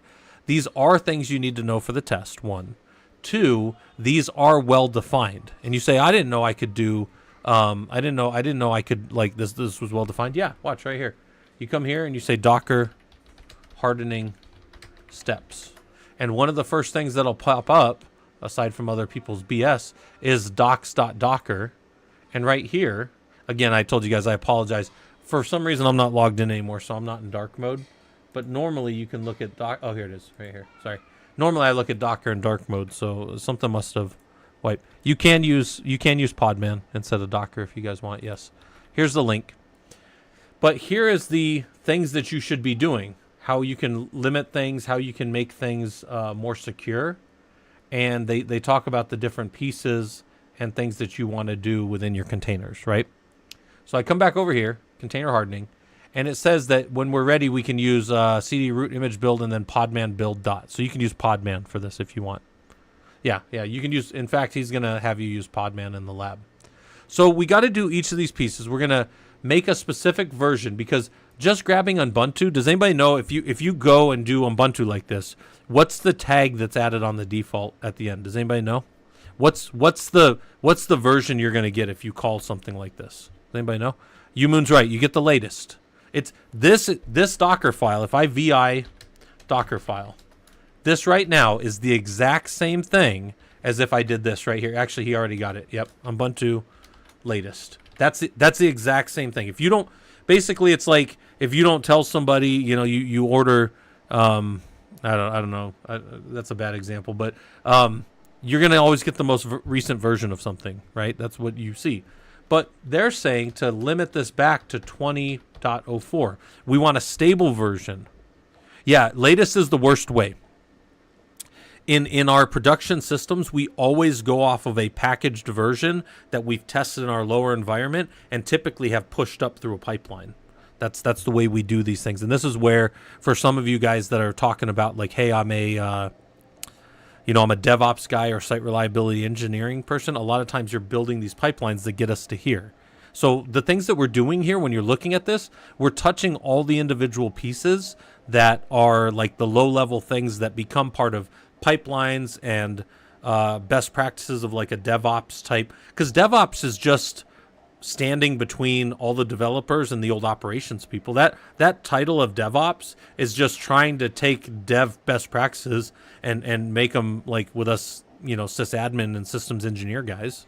That's all it's doing. DevOps just kind of straddles it and helps make things deploy more rapidly and better. And it does a lot of this. I know people hate seeing when you pull it up, but the 12-factor app right here, if you've never seen this, this is a huge part of it. If you tell me that you're a DevOps person and you don't know this or you don't want to study this or you're like, oh, I don't want to hear that ever again. Well, I tell you, I don't know how much you're going to do in DevOps because this is literally the job right here.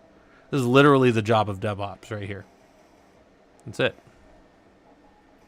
It's pushing dev best practices down into operations side of things. I actually have a lab on, or not a lab, but a presentation that I do on that. But look at that. I already cleared up the first thing. We're going to use a very specific version. We're not always going to use latest. We're going to use a very specific version. And then it says there's caching issues with this. Why have these go across each of these commands makes its own layer? So what if I just put them on one line? You'll do an update, and then as long as the update exits with a good exit code of 0, the ampersand is and then this. This is an ampersand like this is the same as in Bash if we did an if then else. This is just a cheap way of doing it. But cheap way. It's also the only way to do it in Docker. So you don't get the if then else because you're not doing Bash right now. So this is how we do it. We do it in one command like that. Now there's not 2 layers of caching. There's less layers and it's more streamlined. All right. We need to remove this hardware secret value and we'll pass it in at command line as token. So I'm going to take this whole thing out and say, yeah, you know what? That's cool. Token. Just like that. That's what it says to do. And then it said, make it impossible for anything to exec Bash afterwards. So when this is all done, we're going to remove Bash. And I always forget how to do that part. So we're going to look at that last solution. And yeah, we're just going to run here. We're going to say run rm user bin bash. So we're just going to get rid of Bash. Escape : WQ. And then to test everything when we're done, we're just going to do our podman build -t app dot. So we're going to, build. Damn it. So we're going to download that. ARM is the actual bashter.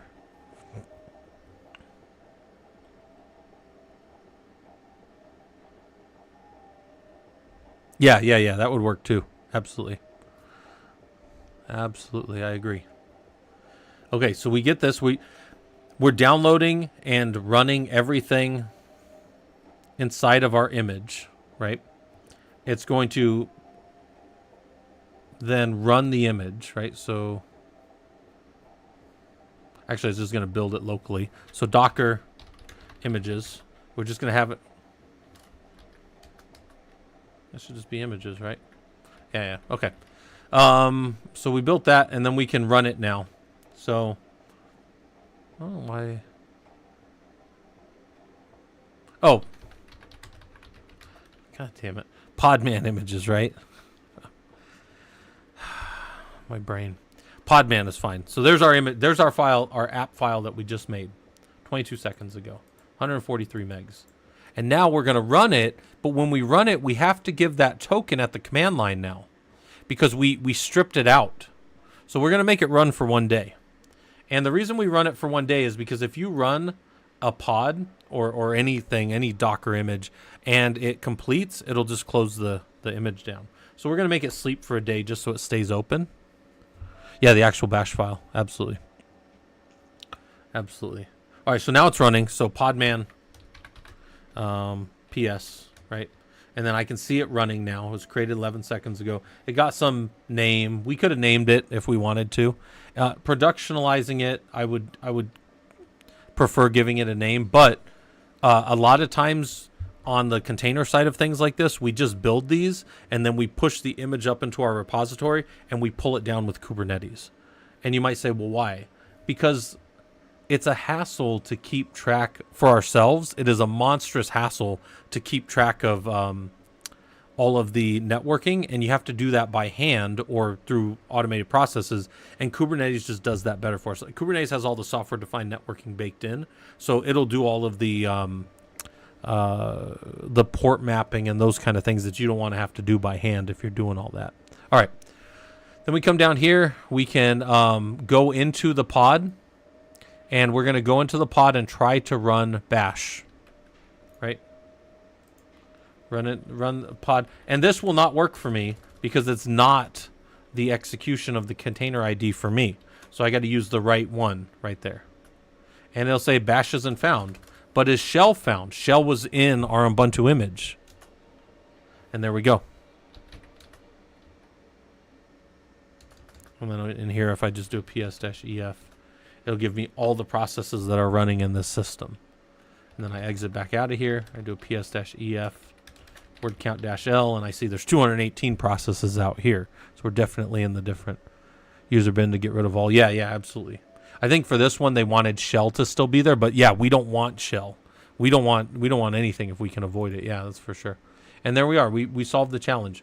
We were given a file. I best practice, guys. I really shouldn't have edited this file directly. I should have copied it off somewhere, or like a Docker file .orig or something. But we fixed the Docker file to do. Let's do a history. Let's just do tail. So we just see the last 10 things. We fixed this file to be the right version of an image. We use the right version of an image. We got rid of the extra layers. There were multiple layers of apt install, and all of those were going to get their own layer that somebody could come back through later and look at inside of our image. Maybe we didn't want them to do that. And then we came down here and we gave some, we could have also passed this in at the command line, but whatever. We removed bash so they couldn't run bash, and then we put our command in there to take in this variable that was assigned here and a variable that we were going to pass in at the command line. We don't really want to pass in variables at the command line like this.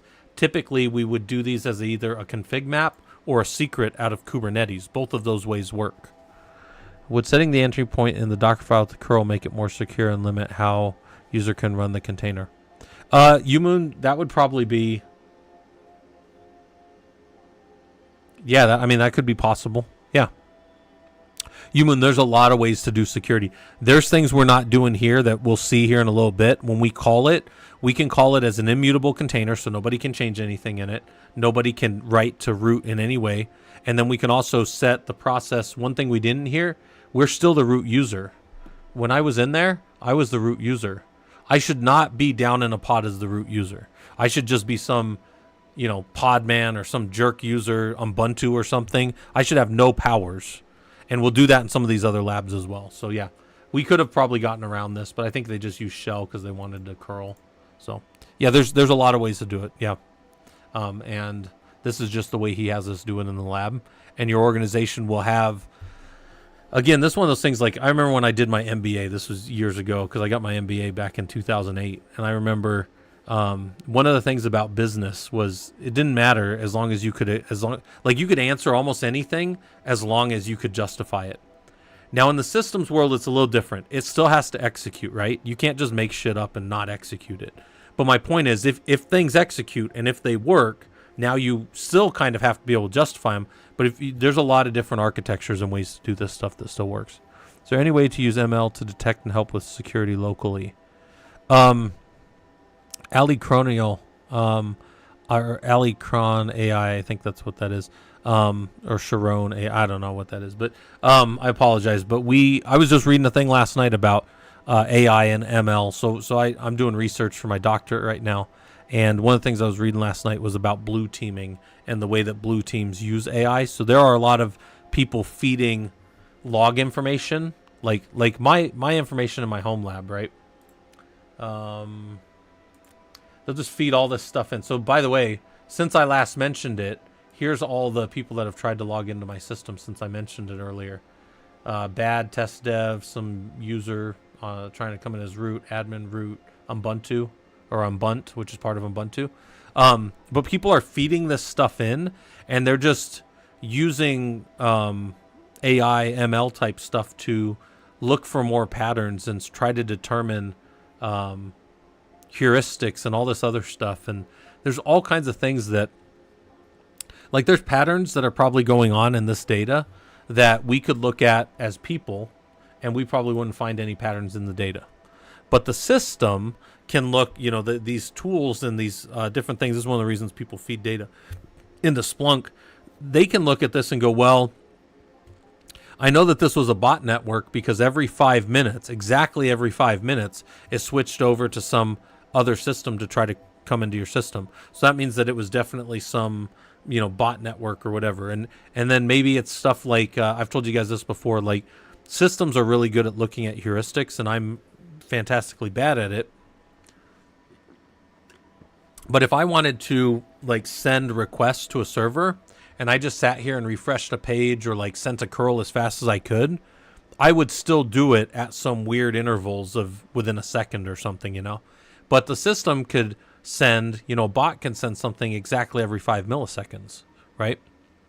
So you can look for those kind of behaviors within systems and that kind of stuff with tools. There's tools that'll do all that stuff. Hey, Monkey Man, how's it going? We're just kind of going through this stuff. What is a layer caching issue, basically? Oh, so somebody asked about the layer caching issue.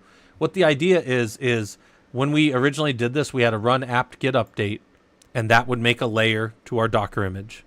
And then we had another one that was, again, it was run apt-get install curl, and that was going to make another cache layer. So there were going to be different layers.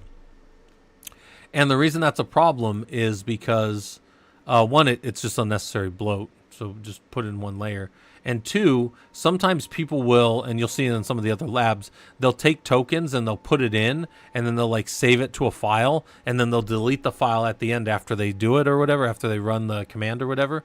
But the problem is that somebody can go back through and inspect all the layers, and the data's still there. You still put it in, threw it in a file, and then you pulled it out, and it's not secure. It's the same thing with like when people, even locally, you ever put your AWS keys in a Git repository, and then you push it up and you're like, but I deleted it. And you're like, yeah, you deleted it, but it was still cached by Git. And then when you sent it up, it was still in there. And anybody that knows how to inspect Git, which all the tools do, they just scan for AWS keys and they pull AWS keys. And that happens more often than you would probably want to think. And I saw a thing once that said on every Git commit that's to a public repository, that system is scanned, I want to say, by the open, the scanners that are out there within 3 minutes. So if you've ever pushed anything to any AWS key or any key of any type to any open repository ever, you might as well just burn that key and start over. Which, by the way, the cloud vendors make really easy. It's really easy to do that stuff.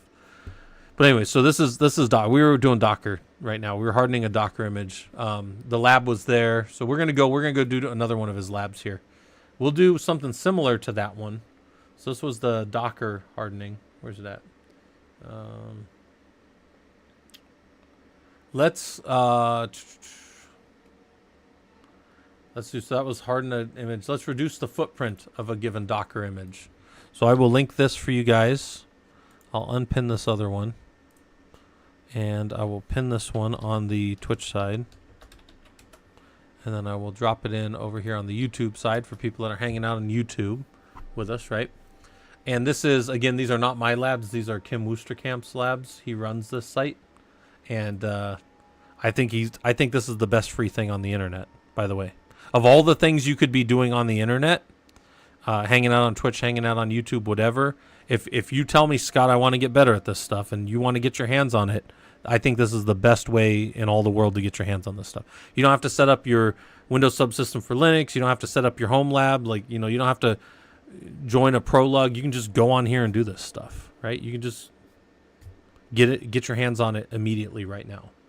So there's Docker image in opt.ks Docker file. So cd to opt ks Docker file.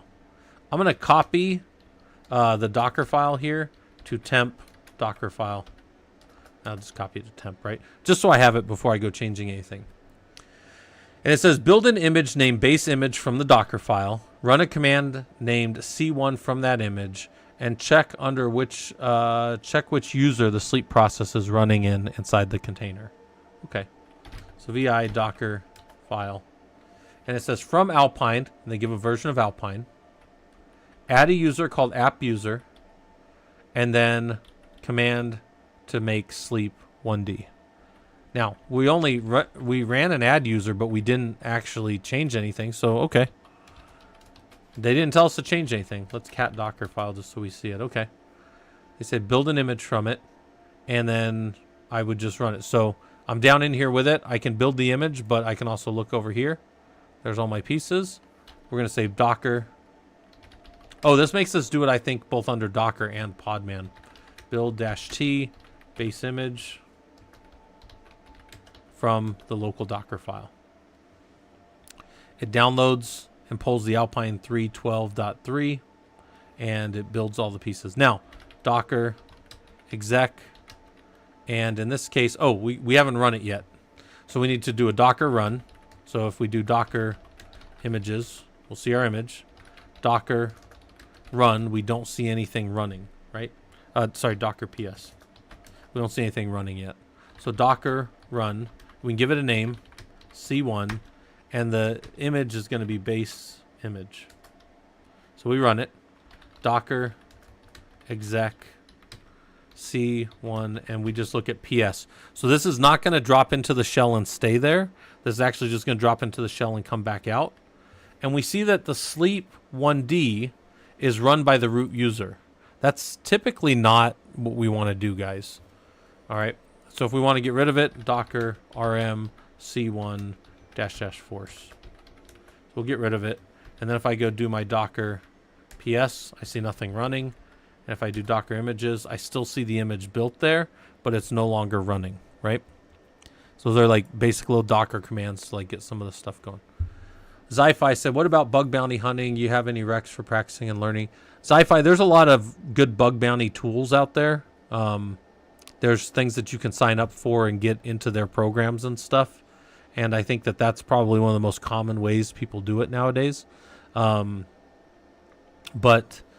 there are also, I mean, there's certification tracks for that kind of stuff for people to do that. I don't focus on the security side of things with a lot of the streaming. We do focus on some of that stuff down in the Discord, though, because there's a lot of us that have kind of been doing security for a long time as well. And I told you guys I used to run the red team for AAA. So that's a big, AAA is a big insurance company in the U.S. Well, CSAA is the name of the insurance side of it. But anyways, but at here, I'm trying to, what happened here? We did all the pieces. Everything should be good. Oh, maybe I got to rerun it just so it's running. Let's run it just so it's running.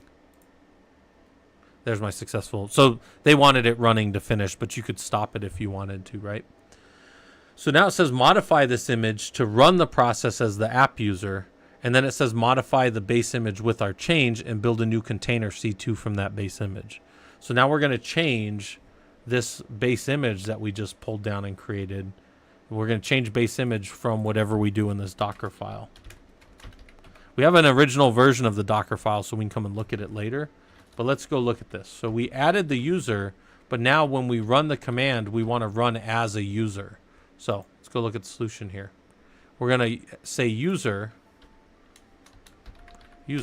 app user, right? We made the user. Now we're going to actually use the user app user, right? And we then use all the same stuff there, and we can rebuild it.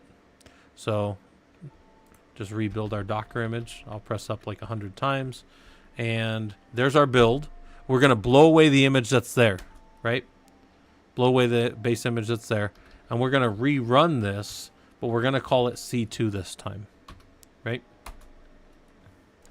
And then now, if we go run that Docker exec from earlier and do a PS but against C2, we should see that now that sleep command, as opposed to in C1, is running against the app user, which is considered more secure because app user, I don't even know if app user's on this box. App user's not even on the server. It's up in the container, but it has no power on the server. It's like the you have no power here, Gandalf the Grey, right? Like you have no power here. But even if somebody compromised that image, it's not using the root user, not even in that image. So that's a best practice, right? Don't run things as the root user. In general, that's a best practice.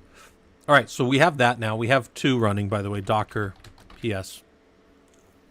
We have the C1 and the C2 name. If you don't pick a name, it just gives it a BS name, right? It's like Hyperdonkey and like all these weird names and stuff, right? My buddy used to run a site called Hyperdonkey, and he sold it for millions of dollars. So that's kind of funny.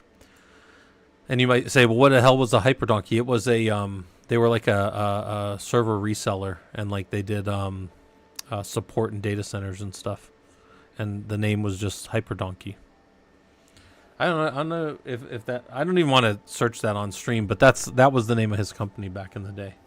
And he sold it back in the early 2010s. He used to also use them for a lot of Bitcoin mining. He used to do a fair amount of Bitcoin mining, and he did pretty well with the original Bitcoin stuff in the early 2010-ish time frame. Somewhere in there. Because he used to always tell me to go do it. I might make Hypermonkey, has a ring to it. You should. You should. Just know that Rule 42 for the internet always takes precedence of all things.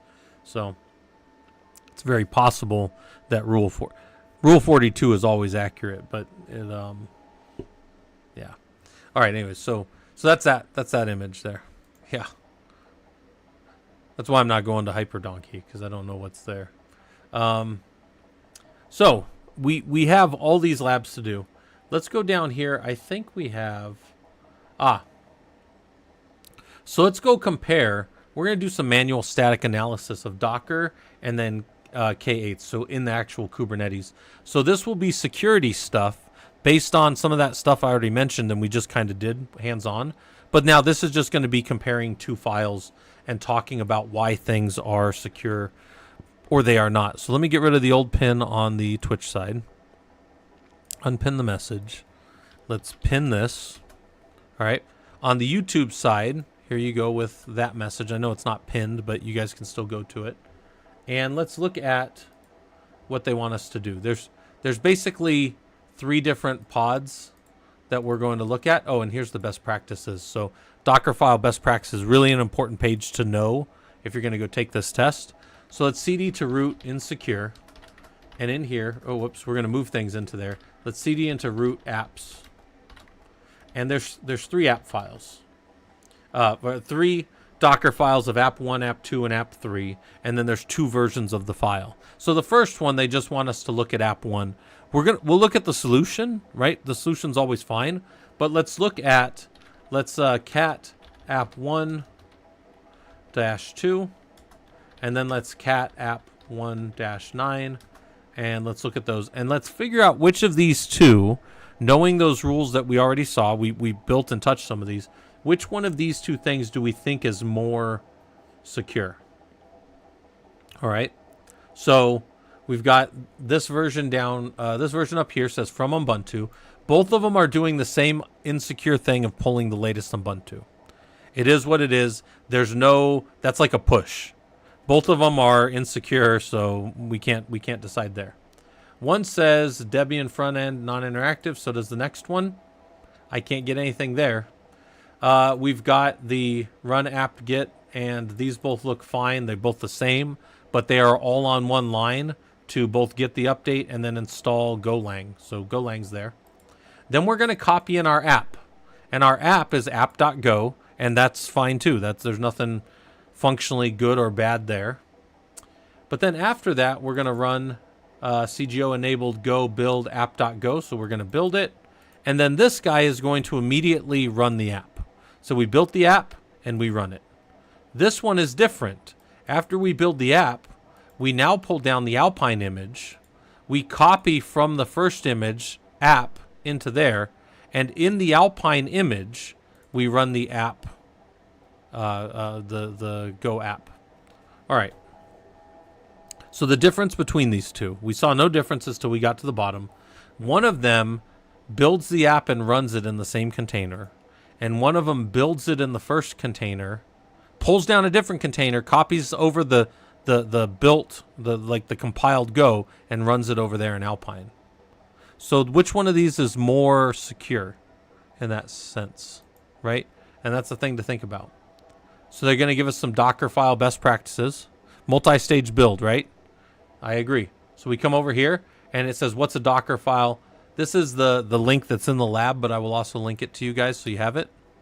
And this is super important to know these things. Know how you can do different stuff. All right? What's a Docker file and specific best practices over here. And they talk about different things you can do. All right, so I come back over here. Get rid of that. And let's say that I move. So I'm going to move the more unsecure one. So I'm going to move app1-9. That's the least secure version of it. Up and down into the insecure. Right? And if I hit check, it'll say validation was successful. So we were good. But now I'm going to go back. And I'm going to look, and it says which one was the insecure one. It says this one uses multiple stages, larger for building and a smaller for running. That means that it uses Ubuntu stage for building and an Alpine stage for running. The shipped application will run on Alpine instead of Ubuntu because Alpine has a much smaller footprint. It provides, for example, fewer pre-installed applications, which could be counted as a possible attack surface. So one is the big one that built it, and the smaller one is the execution. So that's properly called a multi-stage build. Would systemd ns-spawn be an option? Ollie, I don't know how to say it. I'm going to call you AI. AI, that would not work here because we're building it down inside of our containers. We're not running it on our own system.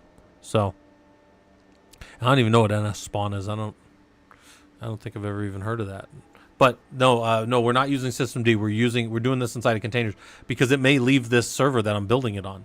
I may just be building this and pushing it up to a centralized repository we have, and then that repository can then pull images anywhere in our company, right? This is just my built application. You know, some app team has this as part of their DevOps. That goes up. It gets written into whatever, image repository we have, and that gets sucked up into Jenkins or some kind of AWS code pipeline, does all the testing and everything, and gets all the way to the end where it's verified and done every regression and smoke tests and all those things we want to do, and then somebody can press a button and turn it to prod when we're ready to do that.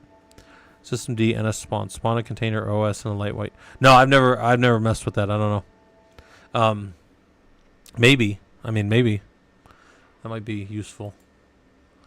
Oh, okay. I don't want to go back. I want to go to the next one. So now the next one is, let's look at part app 2. So we'll do app 2. So ls, we've only got app 1 in here now. So now we do a more on app 2-2, and then a more on app 2-5. And now we've got another set of builds, and we've got a deviation right at the start.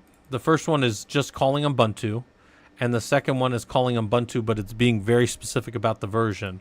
This bodes well to this one being the better one, but let's see. It calls Debian non-interactive. That's fine. This one calls Go, and this one also calls Go, but it calls a very specific version of Go. Maybe there's a reason for that. That's good. Then it copies our app in, our app code, and then it builds it, and it builds it. Those are the same. Then it calls in a new Alpine, so it calls in a new, very specific version of the app, or the container, so that's good. And then down here, it just calls the app.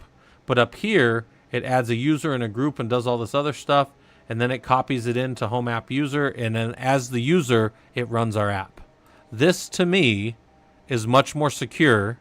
It's calling a specific version. It's making a user and calling it from a user in a lightweight multi-stage, which is the same thing as it's doing here. It's just not calling it from a different user.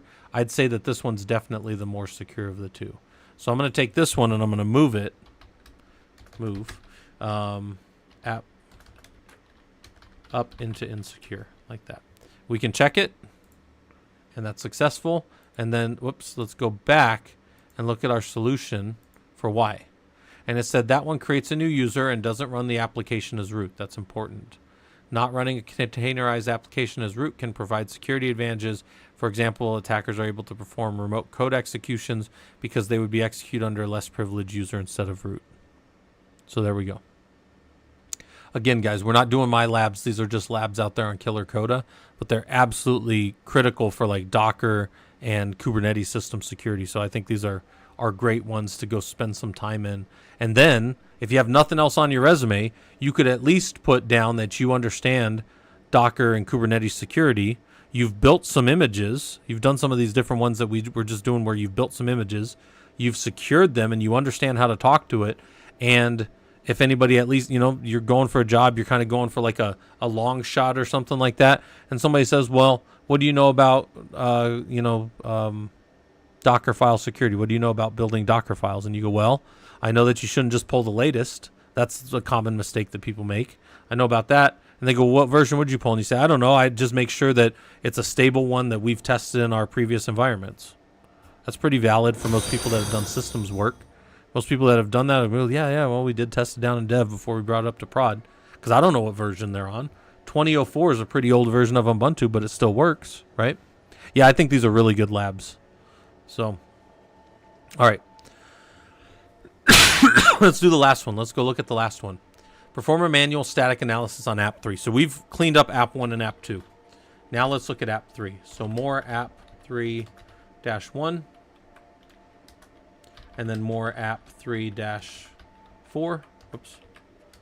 And I'm going to go off stream for a second. And I'm going to say, figure out. So let's see, hourglass. I'm going to say, compare the files. Compare the files and take a break. So compare the files and take a break. We've been going at it 2.5 hours, so take a break real quick if you guys need. If Robodom's around, Robodom's in charge. Is Robodom here? Control Byte, I don't think he is. Or if he is, I haven't seen him lately. So, but for you guys, feel free to take a break real quick or compare these files. And compare them against these best practices over here. So Docker file best practices, right? So use those. I'll be right back.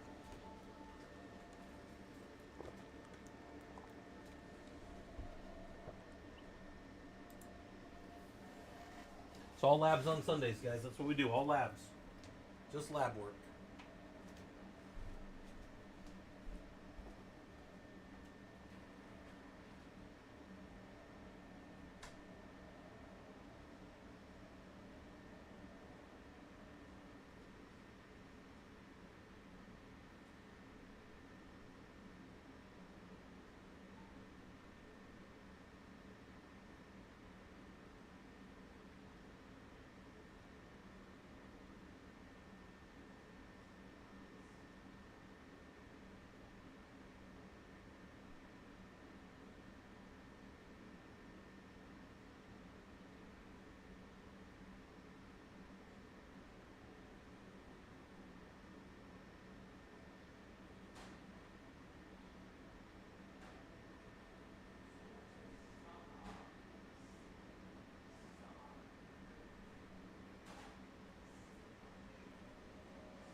See, it looks like there's some discussion over on the Twitch side, so that's kind of cool.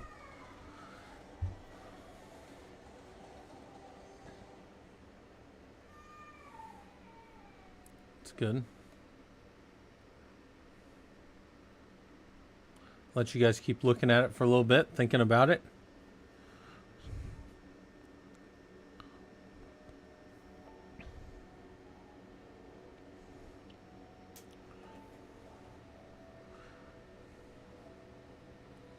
Take a little bit of a break if you guys need. Keep talking about it. But yeah, this is actually one I alluded to this one earlier. If you ever drop it down in, remember each of these layers is maintained forever inside of your Docker file. So somebody that knows how to come back and unpackage it, they can cause you some problems. Somebody wants a conditional loop. I could write that over here. There's a conditional loop for you guys.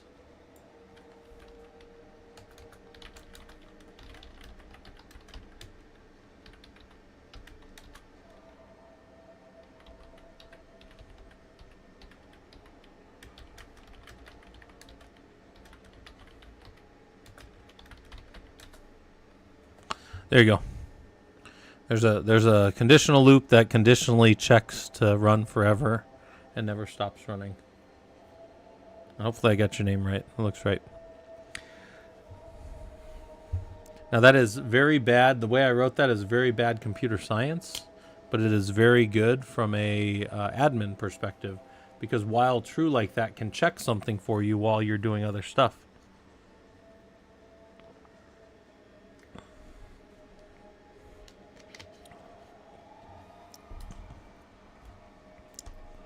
We could fork Bomber system if we needed to. I mean, I typically use like exec, I guess, but... Oh, let me check what's going on. All right, a minute 30 still left. You guys keep working on the lab if you want. I think you guys got the right answer though. There's the loop, by the way.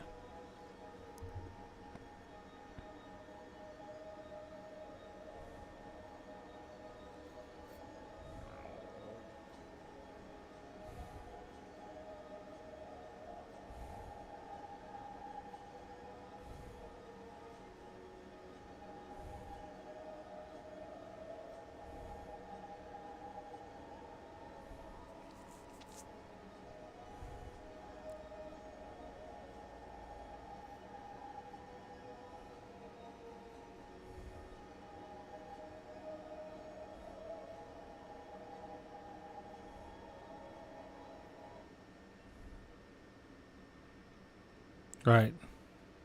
40 more seconds of break, and we'll get back to it.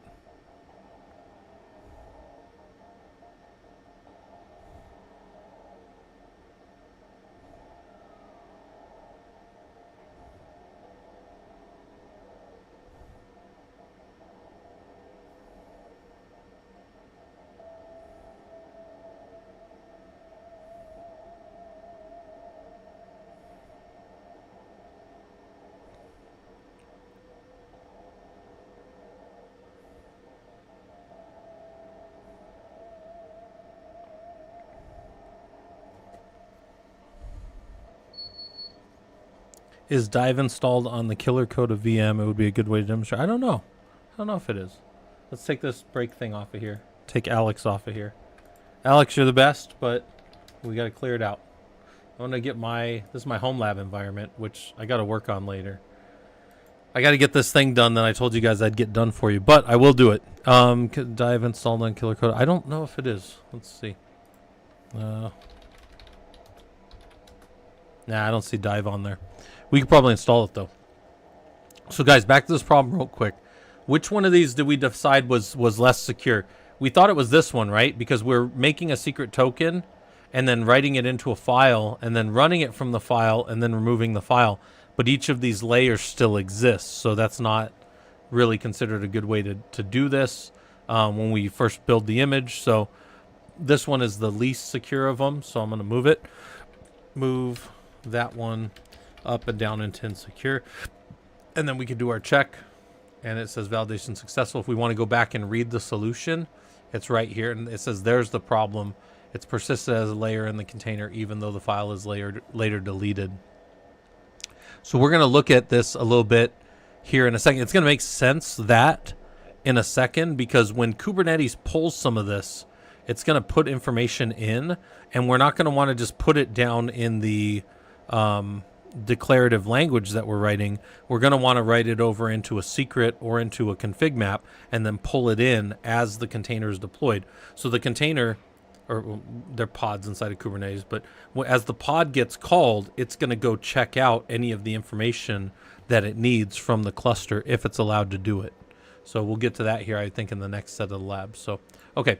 So that's done. We did that lab. That's a static manual analysis for Docker. If you've never done that in a Docker file before, now you've looked at 2 Docker files that were going to do about the same thing, and you fixed and decided which ones were the more secure of the 2.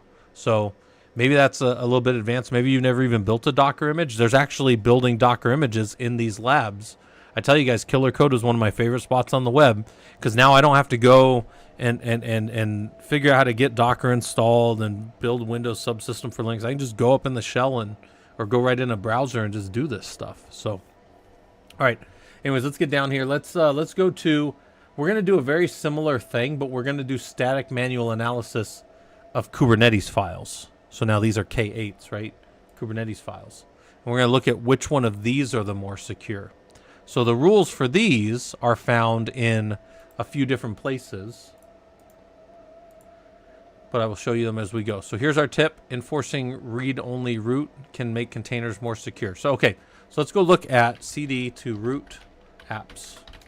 And again, we've got 2 of each of the apps. So let's clear the screen up and we'll cat app 1. These ones are longer because they're Kubernetes files. Let's go 3 and then cat app 1-5. And there's 2. So let's look at these real quick. The first one is going to declare, so it's going to call API version v1. That's true of each. Pod is going to be what we're building. All the way down to here, nothing changes. We get down here, we call Alpine. We call Alpine. That's still a bad practice. Oh, did I not pin the lab? I apologize. Yeah, that's good. That's good. Here's the pin for the lab. And then I'll put the lab over on the YouTube side as well. There we go. But yeah, I think it's, let's see, is it pinned now? Yep. So for 20 minutes, it'll be up there. So we didn't pick anything more secure here, so that didn't help us any. And the command we're going to do is sleep for a long time. Well, that doesn't help us any. Down here on the bottom, we did a liveness probe, and we checked to see if temp healthy is there. So we catted into the system and looked for temp. Fisherman, did you just put a GIF that's just a spinning? You know, we went to your labs this morning, Fisherman. You should post and tell me if your labs have had a spike today, because hopefully people were down in there doing the labs with us. Also, does anybody know the name of that thing that Fisherman just posted in the Twitch chat? Anybody know what the name of that is? There's a name for that loading circle. It's a weird one. Then there's some other parts of this liveness probe. Up here, it's different. There's a security context of a read-only root file system true. So the question is, which of these is more of a security thing? I need a liveness probe on myself after I just got done power washing my patio.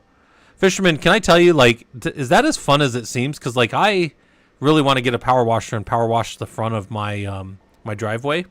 And it looks to me like that would be really fun. I don't know that I'd want to do that professionally or anything, but, like, it looks like it would be fun to do for, like, a day. Oh, it's like playing in the snow. It's only fun for 5 minutes.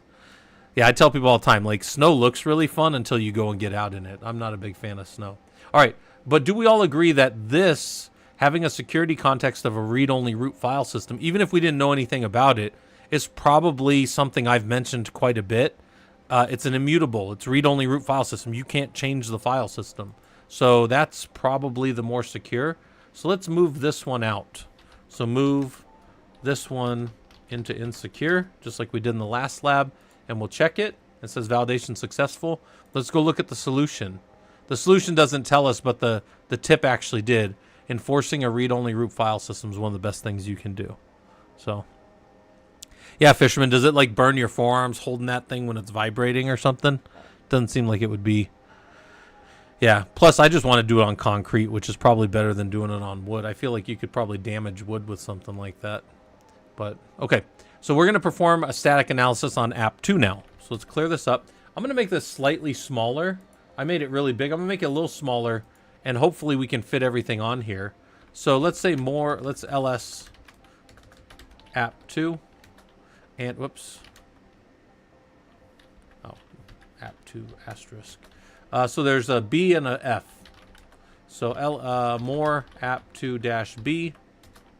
And then more app2 dash F. Whoops. And they're not going to fit in one, so let's just look at one. It's a deployment now. So this is doing a deployment. You end up soaked and dirty and probably upset. They're going to probably do the same thing. Let's check. Up here, this part of the deployment and this part of the deployment are all the same. Fair. So whatever else, we don't really have to worry about that top.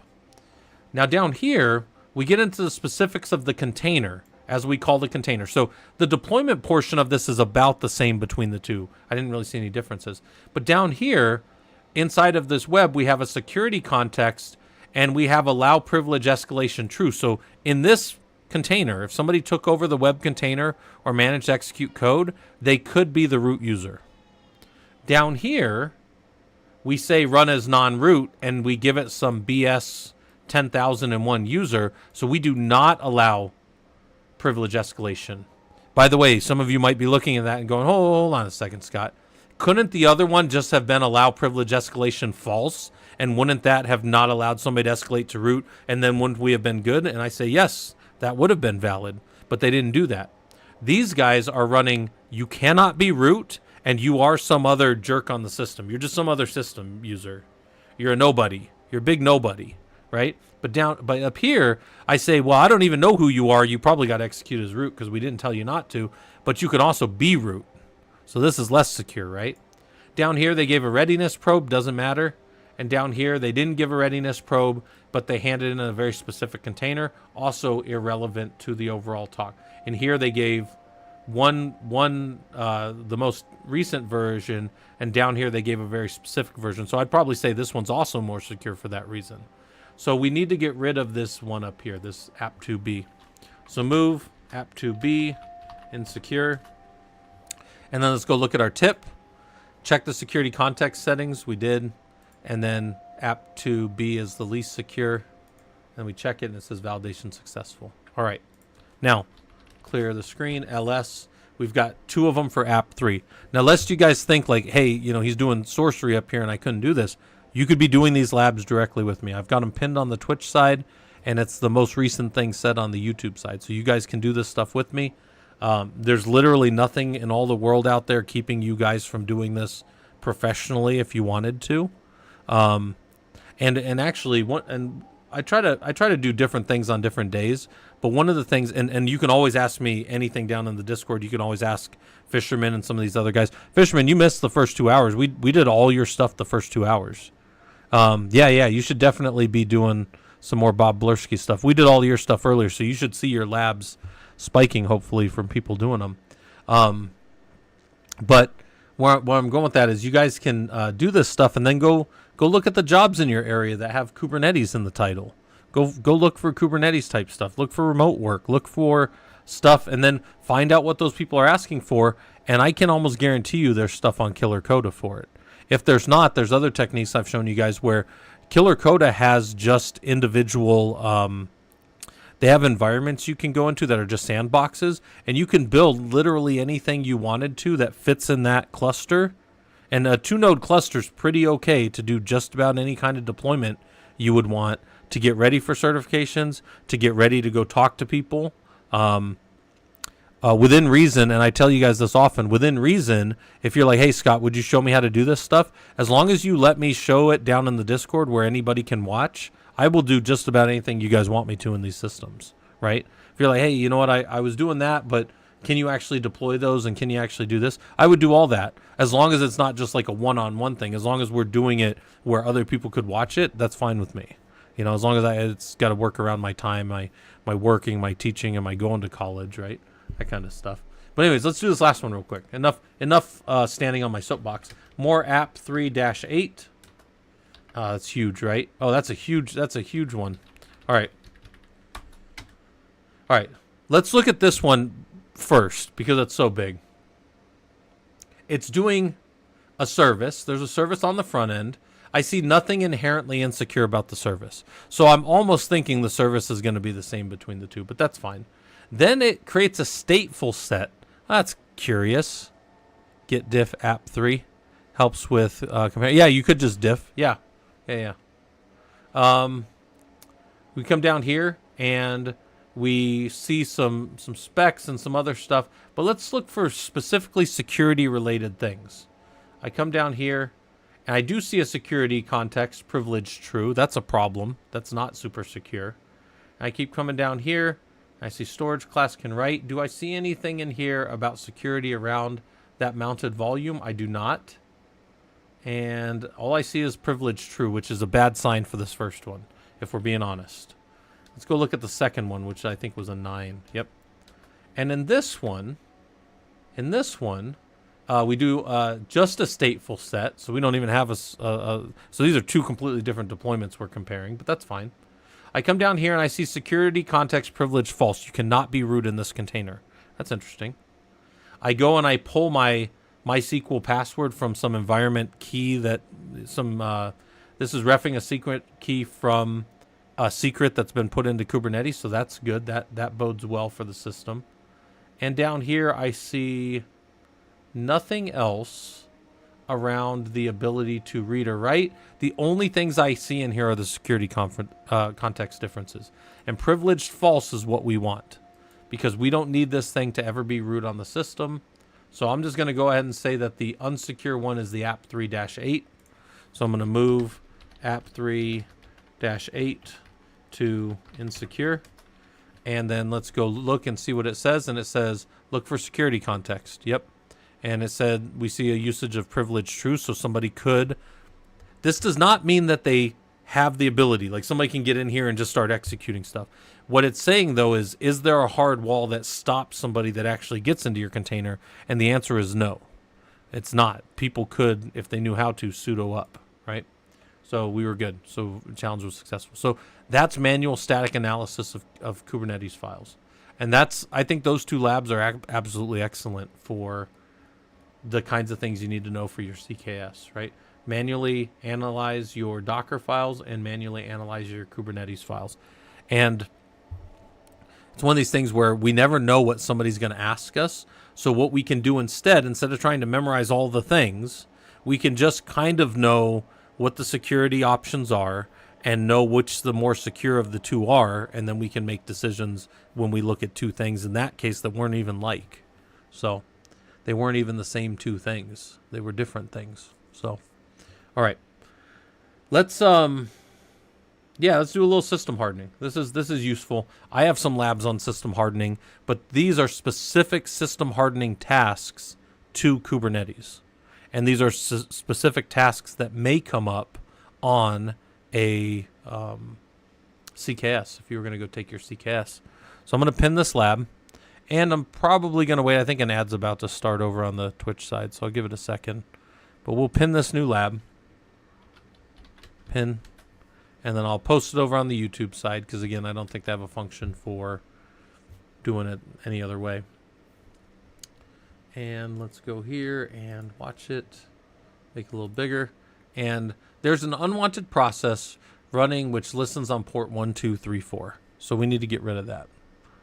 And, the ad just started, so we'll just take a break real quick and sit here and twiddle our thumbs and look at each other. And maybe Fisherman will tell us more about his Bob Blursky stuff that he's doing. By the way, Fisherman, I was telling them that they should ask you stuff down in Discord about the bot, and maybe we're going to have you come talk again about the bot.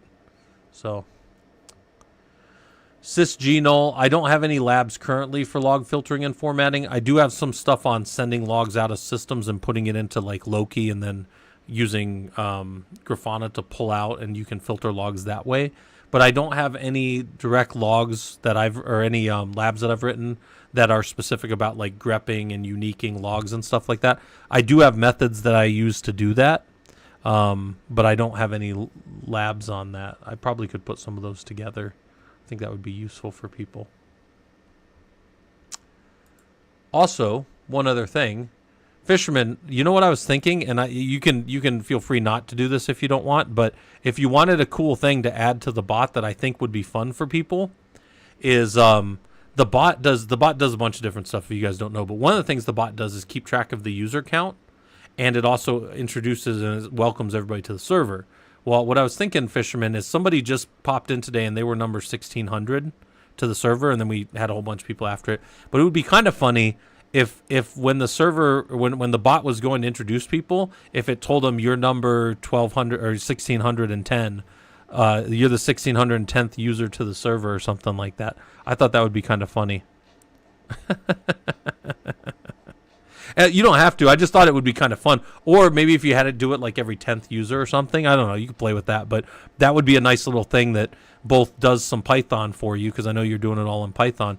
And two, also gives you some cool stuff to talk about with the guys, because now you're just adding some of your different stuff together, probably having your query go and pull the users and then telling the user which one. Because somebody came in and they were 1599 and they did a user count and they were number 1599, and I thought that was kind of funny.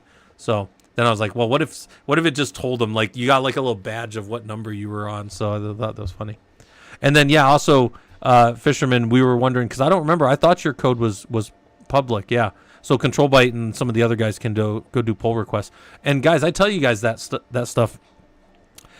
All my labs, all of the Prolog labs are open. They're out there for you guys to go look at. You guys can do pull requests against them if you just need to pump up your numbers, right? Like, I don't know. I don't really do. I mean, I have my GitHub on my resume, but I don't really do much with Git because I'm more of a systems engineer.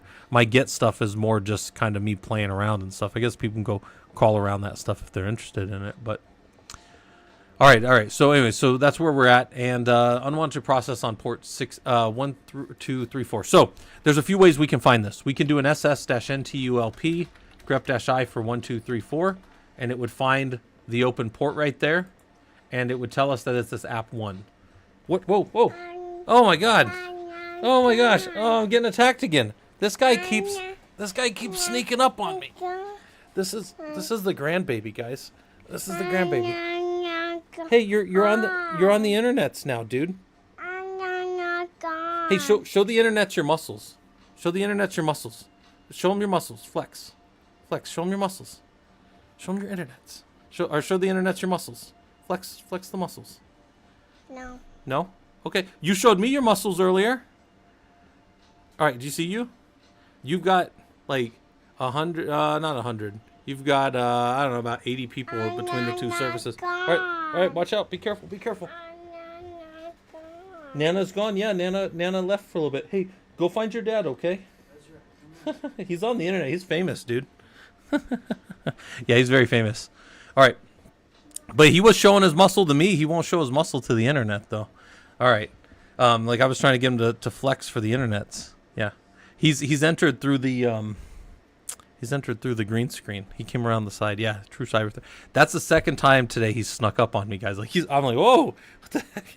He's like at my elbow before I even hear him coming. He's a ninja, man. All right. So that's a grandbaby. He really should start learning Ansible. Yeah, Ansible's a good tool. What are some other ways? Does anybody remember some of the other ways? Gotta go get ready for some family stuff, Fisherman. Yeah, we had a lot of family stuff yesterday. We had some Indian food over here, and just we got a really, really good Indian food place by us that we go and grab with family over. And then they're staying in town. He'll be in town until like Thursday, so like they're down here. LSOF, that's one of my buddies. LSOF-I, and then the port 1, 2, 3, 4. This is one of my favorite ones. For especially like when I'm dealing with compromised systems, what is my system listening to, and then what's the process ID associated with it? You also have the process ID over here, but this is like a really good way to like go and read through some stuff. You do have netstat on some systems. You might not have netstat on all current systems. Netstat appears to be here. grep-i for 1, 2, 3, 4. Is netstat not?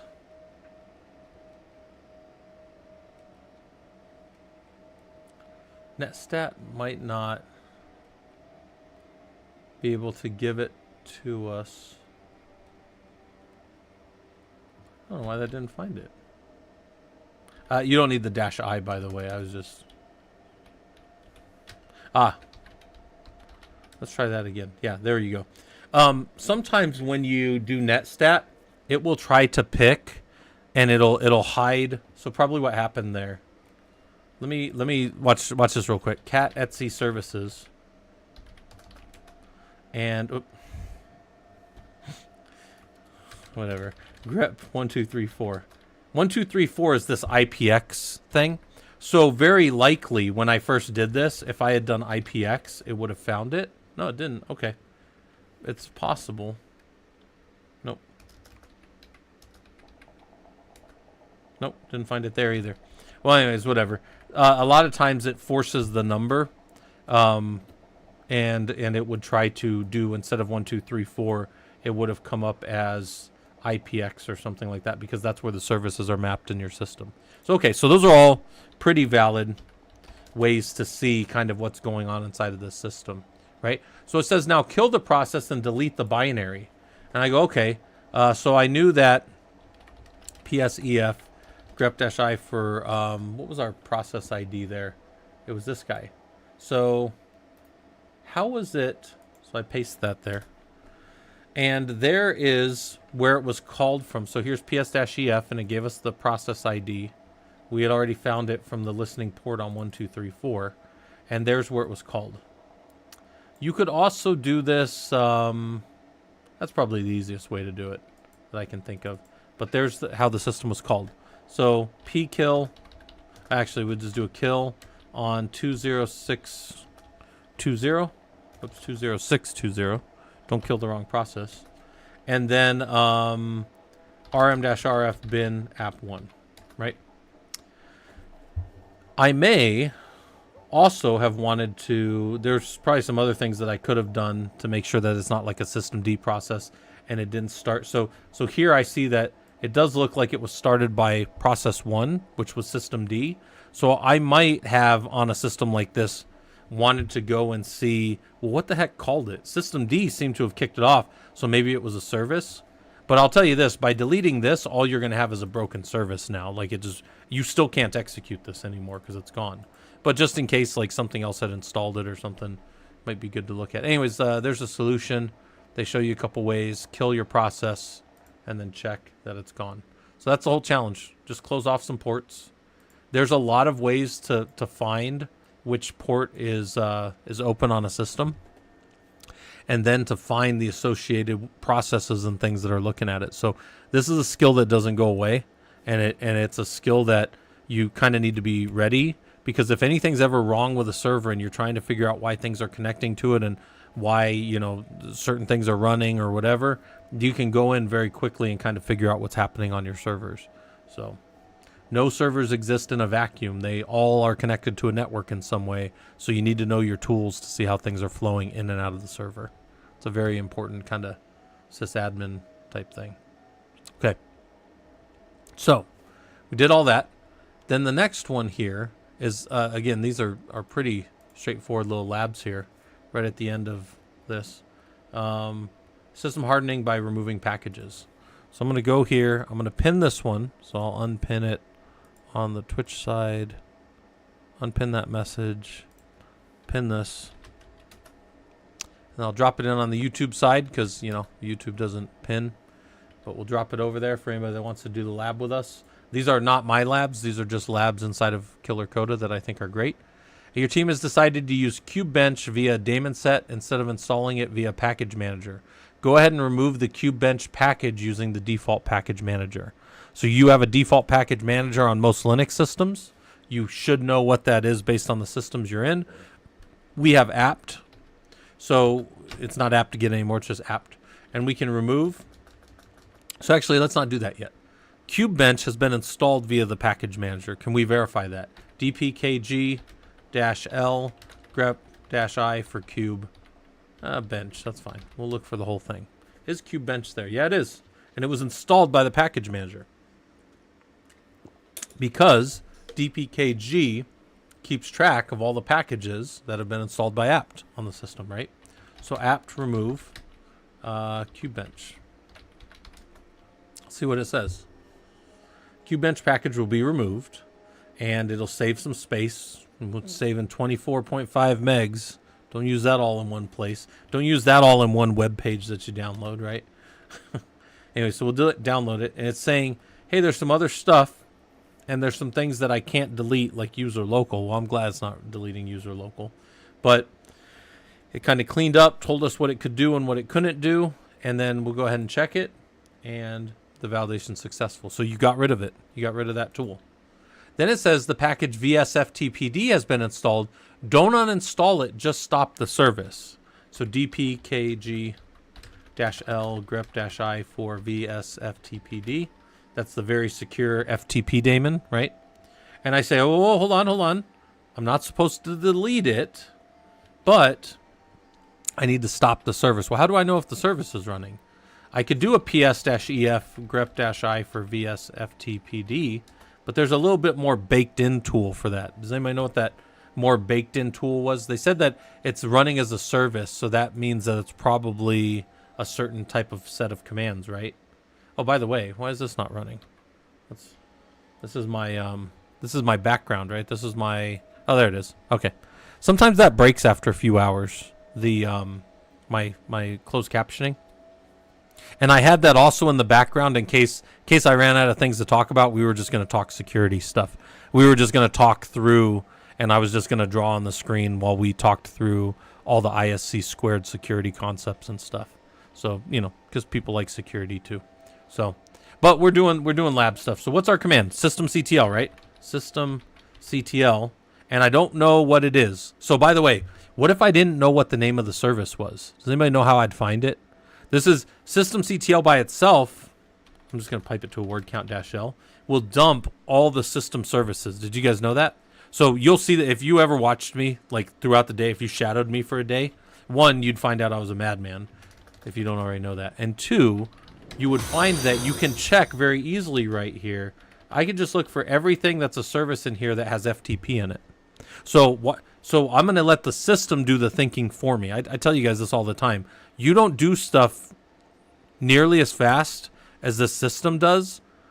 If it's like searching and sorting and filtering and those kind of things, I guarantee you don't. You just don't. We don't. I couldn't search through a list of 10,000 things as fast as the system does. So I need to know how to use my tools to say, well, I can dump everything in the system. This is literally every service that's on the system. And then I know that it's something like FTP. grep is an inclusive service. If it finds that FTP anywhere in there, it'll drop it on me. So now here's my vsftp service. So all I got to do is systemctl status vsftpd. And I can see that it's running. It's running now. And it's enabled, so that means it's going to start up. And we were told to just stop it. We weren't even told to disable it. We were just told to stop it. But what if I said, okay, but hold on, guys. Tell me a little bit more about this service. What's some other stuff? Can you give me a little of that info about the service, right? And I say, yeah, I can do that. So let's drop a cat in here.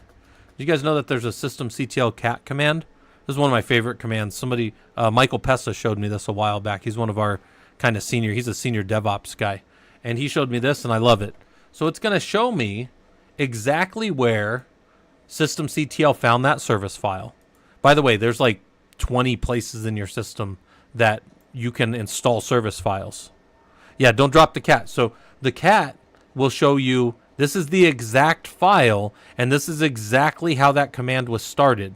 So guys, a few seconds ago, I did not know where the config file for Etsy vsftpd was. I could have guessed that it was down in Etsy, and I could have found it eventually, right? But now I know that if I need to change, if somebody told me don't stop the service, change the way that it runs, I could go do that, right? I'm not like being coy here. I literally did not know where the Etsy vsftpd.conf file. I didn't know it was in Etsy. I figured it was down in Etsy because that's where most of our config stuff is. But now I know. And this is where I tell you guys, like, I don't have to keep in this head of mine that doesn't remember everything, all the stuff. The cat command, I'm telling you right now, it's sushi. That is a game changer, right? Just these last few commands, you know, search for the system and find systemctl will dump everything. And then, yeah, cat is such a good command. But now, when the system came up, what was required for us to get to this running? This is one of my favorite ones too. System D analyze critical chain for vsftpd.service. You got to give the full name here. That's everything from the start of the system to now that had to run and start for VSFTPD to come up. That's the critical chain. So if it's busted, by the way, there's a way to see if things are failed units. That's how I would know where it broke or where to go look. And also it's got timing with it. And timing is kind of interesting if you're trying to speed up how servers boot, which is a discipline in and of itself. In high performance compute world, sometimes we need these systems to come back quick. Sometimes we don't, right? In the words of the old street prophet, sometimes I rhyme slow, sometimes I rhyme quick. I'm just kidding. But anyways, I was called the old rappers, the old street prophets, right? But anyways, that's how we would look at the system. There's an old joke to that. But yeah, look at these commands. If you guys haven't ever played with some of these are also up in our Discord. Like I've grabbed some of these that are like super useful. But like if you want to know how a system starts and you want to know where specifically, because I'm telling you guys, there's so many places that you can drop service files. I tend to drop them in Etsy system system, right? That's the place where a lot of them are. But if we go run that command, that's not where this one is. This one's down in libsystemd system. What the hell? Right? Which one? Oh, look at all these ones down in here. I didn't even know all these ones were down here. Look at all this crap. God damn. So anyways, my point, I didn't know that there was that many in there. But my point in showing you guys that is like you can find out all this stuff and go dig around exactly how your system sees exactly what it's going to do and exactly how it's going to start. There's no guessing, right? And you only guess until you figure it out, and then you're good. So, oh, by the way, I got to stop it. So look, there was another one. You could do an LSOF on port 21, service, or in my case, system CTL. Stop VSFTPD. We'll stop it, and then if we check it again, which is just back to our, well, we can check the status and it's stopped. We can do our, I think we had an SS on it. Well, we see the process is done. And then if we just did an SS-NTULP, grep-I for like 21, we see that there are other 21s, but they're not process ID 21 over here. Or they're not port 21. So yeah, nothing with VSFTPD is running right now. So then we check it, and it says, look at you. You stopped some different stuff. You broke some different stuff. You made your system more secure in two ways. You either removed an old executable that wasn't needed, an old package, or you stopped a service. And both of those things are a big part of hardening on our system. I've shown you guys this before. We did this a while back. We can go to my Excalidraw. We were talking about this earlier, right? But I'm going to open up a different one that had to do with... let's open up... so I've got all these Excalidraws on here. There was one that was on... I think it's just called notes. Monitoring, Bastion, notes. Where's that?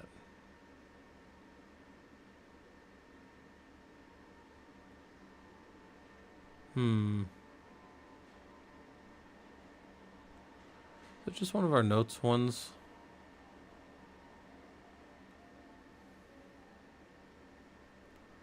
I do not think.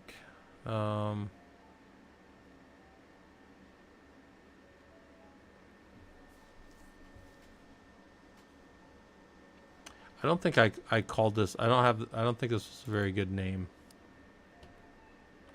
Yeah, I think you guys wrote shit on all this stuff, but here it is. It was golden image, and specifically this was the idea of like hardening a server right here. And we were talking about this. By the way, most all of these are up on the Discord in some way. But what did we just do? We closed down an open port that was on port 21. And then we also hardened the system by removing old and outdated software. So we did some of the steps. This is how I harden a server right here. These are big parts of hardening a system. And then actually, it felt really good. A few weeks back, one of our engineers was in, and he was working with a team, and they were going to do some like sandboxing and some red team and blue teaming in a little sandbox environment. And he had asked about, hey, how do we, like, what are the steps to harden a server? And I walked him through this, and I said, these are the things. And then he came back later and said that they did really well on their thing, and they liked how he hardened it. And I was like, well, that's cool, because these are the things that I do to harden a server. And not only do I do this to harden a server from a security standpoint, in the process of hardening a server, there's another thing that happens, and it's a performance thing. If just think about this real quick. If I had a truck and I wanted to go race that truck, and I wanted to go race it at the track, but I also had like a trailer on the back of that truck, and the trailer had like a whole bunch of camping equipment on it. Most of you would very wisely say, Scott, if you want to win that race, you should probably pull all that camping shit out of the back. And I'd be like, yeah, I guess you're right. I'll take the camping stuff off. And then I go win my race or whatever. But the point is, maybe we did it for a security reason because I couldn't stop in time afterwards. But instead, I also found that not having all that extra stuff is also a huge performance. So I came up on the high performance compute side of things where I build my image as lean as possible. I try to have this tight little kernel system and only the modules loaded, and I will shave off pieces of that until it is only what is needed to run the system, right? There used to be a challenge for it. There used to be a competition that we used to do back in the day. I don't think they have them anymore, but they were called they were these things, and we would try to get the system to boot with the smallest memory footprint that they could. There's still people that do it, and I know there's still competitions for it, but I can't remember what they're called. But the point is, you can I would try to build my systems to be as lean as possible so they would pop up fast. They are inherently more secure because they're not running other stuff that they're not doing. But then you have almost like these little a drag racer doesn't have anything else on that car that doesn't need to be there for either security because of some rule or to make the car go as fast as possible, right? And it's the same thing with this. So you do performance work and you happen to be more secure. You do secure work, it happens to, in some cases, give you more performance. Not always, right? But anyways, this was like a little golden image drawing. That's up in the Discord and stuff like that. But anyways, we did our security hardening. We did all our other stuff. Let's see, what are we at? We're at about 3 hours and 20 minutes. We have more labs. There's always more labs, guys. I saw someone boot void with 2-digit memory footprint. That was very impressive. Yeah, I forget what they're called. I keep wanting to say they're like wheelbarrows, but that's not what they're called. There's a competition type, and I do not remember what it is. But the competition is basically to fit Linux in the smallest footprint you can of memory. But yeah, a 2-digit memory footprint can be pretty good. All right, we got all this stuff. We've got, so you guys know, we've got a Discord out there. I haven't been mentioning as much because I have some of the usual people, but not all of the usual ones that'll do it. But I'm going to drop the Discord on people in the Twitch side. It's always free. And I'm going to drop it on the YouTube side as well. You guys are welcome to hang out there. We just passed 1,600 members the other day, so like that's pretty cool. We were just happy. We were almost hit 1,000 about a month and a half ago.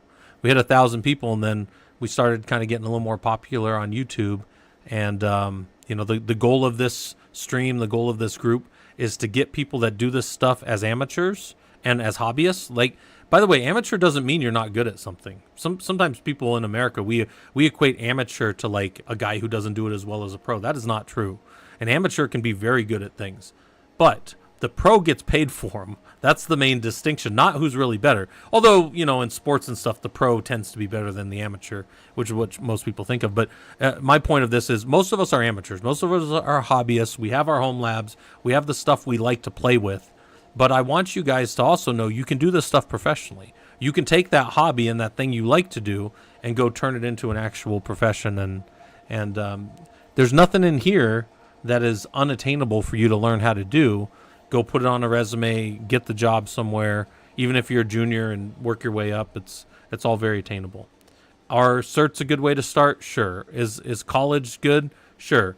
Some of our engineers are very senior, but they're going back to do college now because they find that it's going to help them to get to another part of their career they want. There's all kinds of things, and I'm not going to be prescriptive about any one, but I have experienced all of them, and I can tell you kind of my thoughts on them, and then we have other engineers that can tell you their thoughts on them as well, which I think is one of the values of being in a community. You can weigh what's interesting to you and what you want to do, and then work from there. Okay. Some of you guys were here on Friday, and what was I doing Friday? I got this all set up, so all of our home lab stuff is up.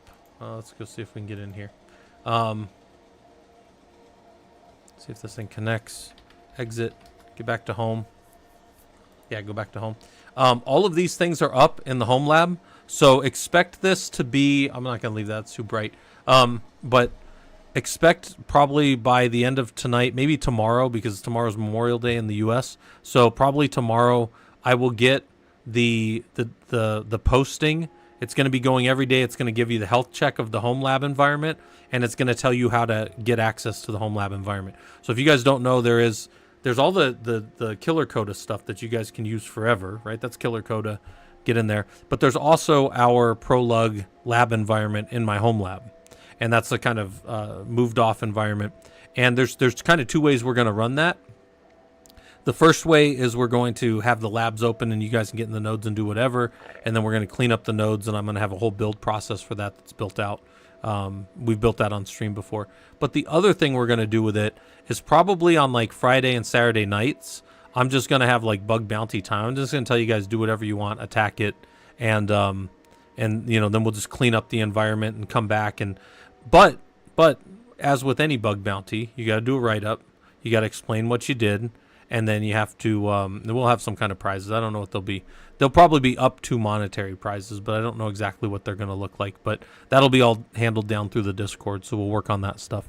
So expect that here in the next couple days. For sure, either later today or early tomorrow, because I want people to get in here. I want people to use these lab environments and, you know, just get in there and be able to work on stuff. But the main thing about it is you're in a shell. You're in a...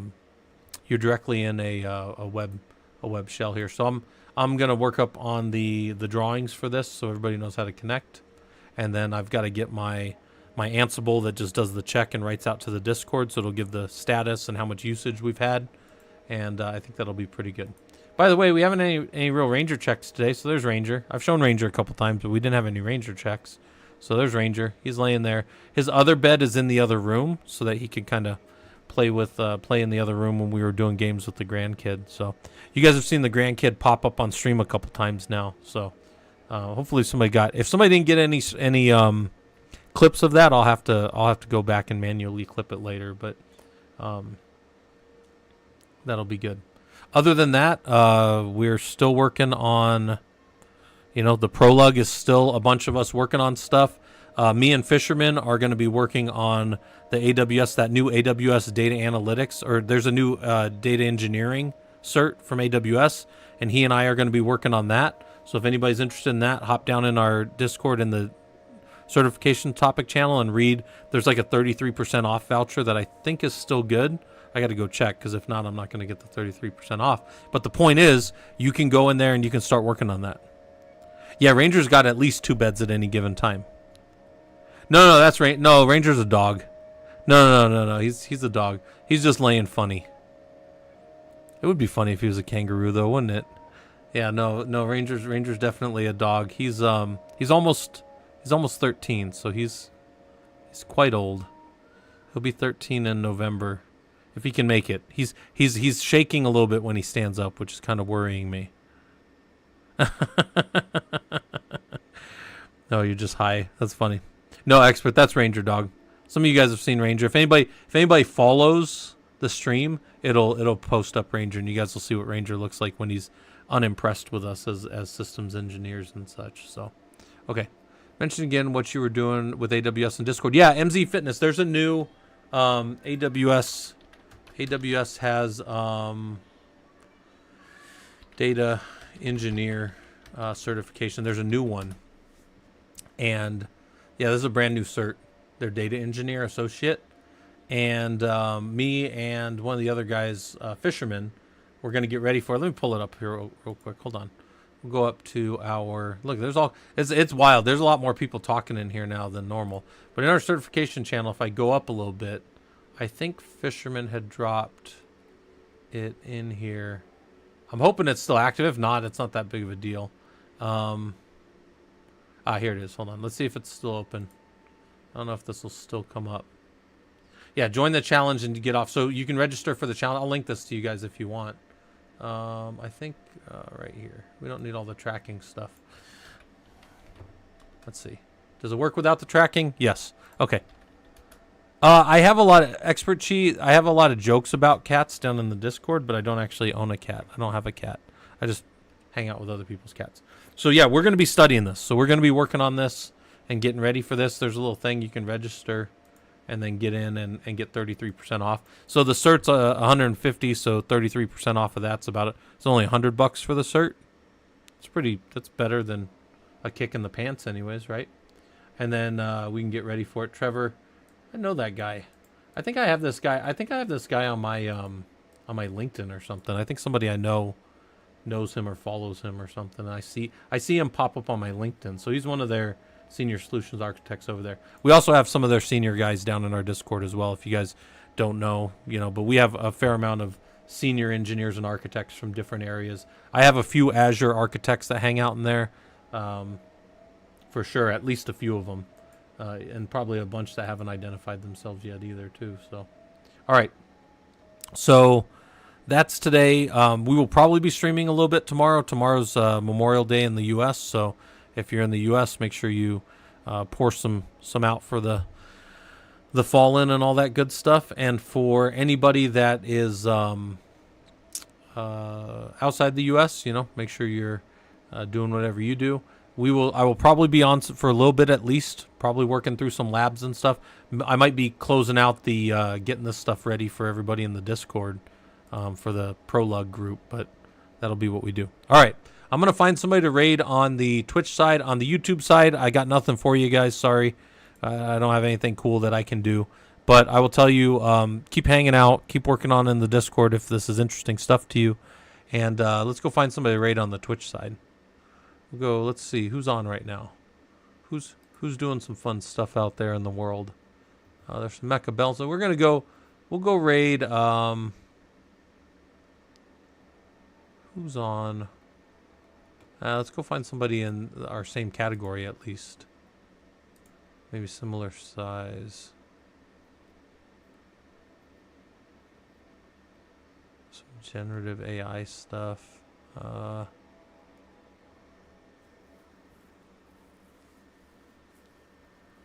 Let's go to... Where should we go, guys? I don't have anybody... All right, I don't have anybody in the same category, so we're going to go to somebody I follow. If you guys like kind of high energy stuff, Rossburger's great. If you don't, at least say hi to him before you drop out. No, Rossburger is he's a Dead by Daylight streamer, so he's outside of the normal stuff that you guys do around here. But let's go raid him. And I appreciate everybody coming by. And I will see most of you tomorrow if you come back by. Take care.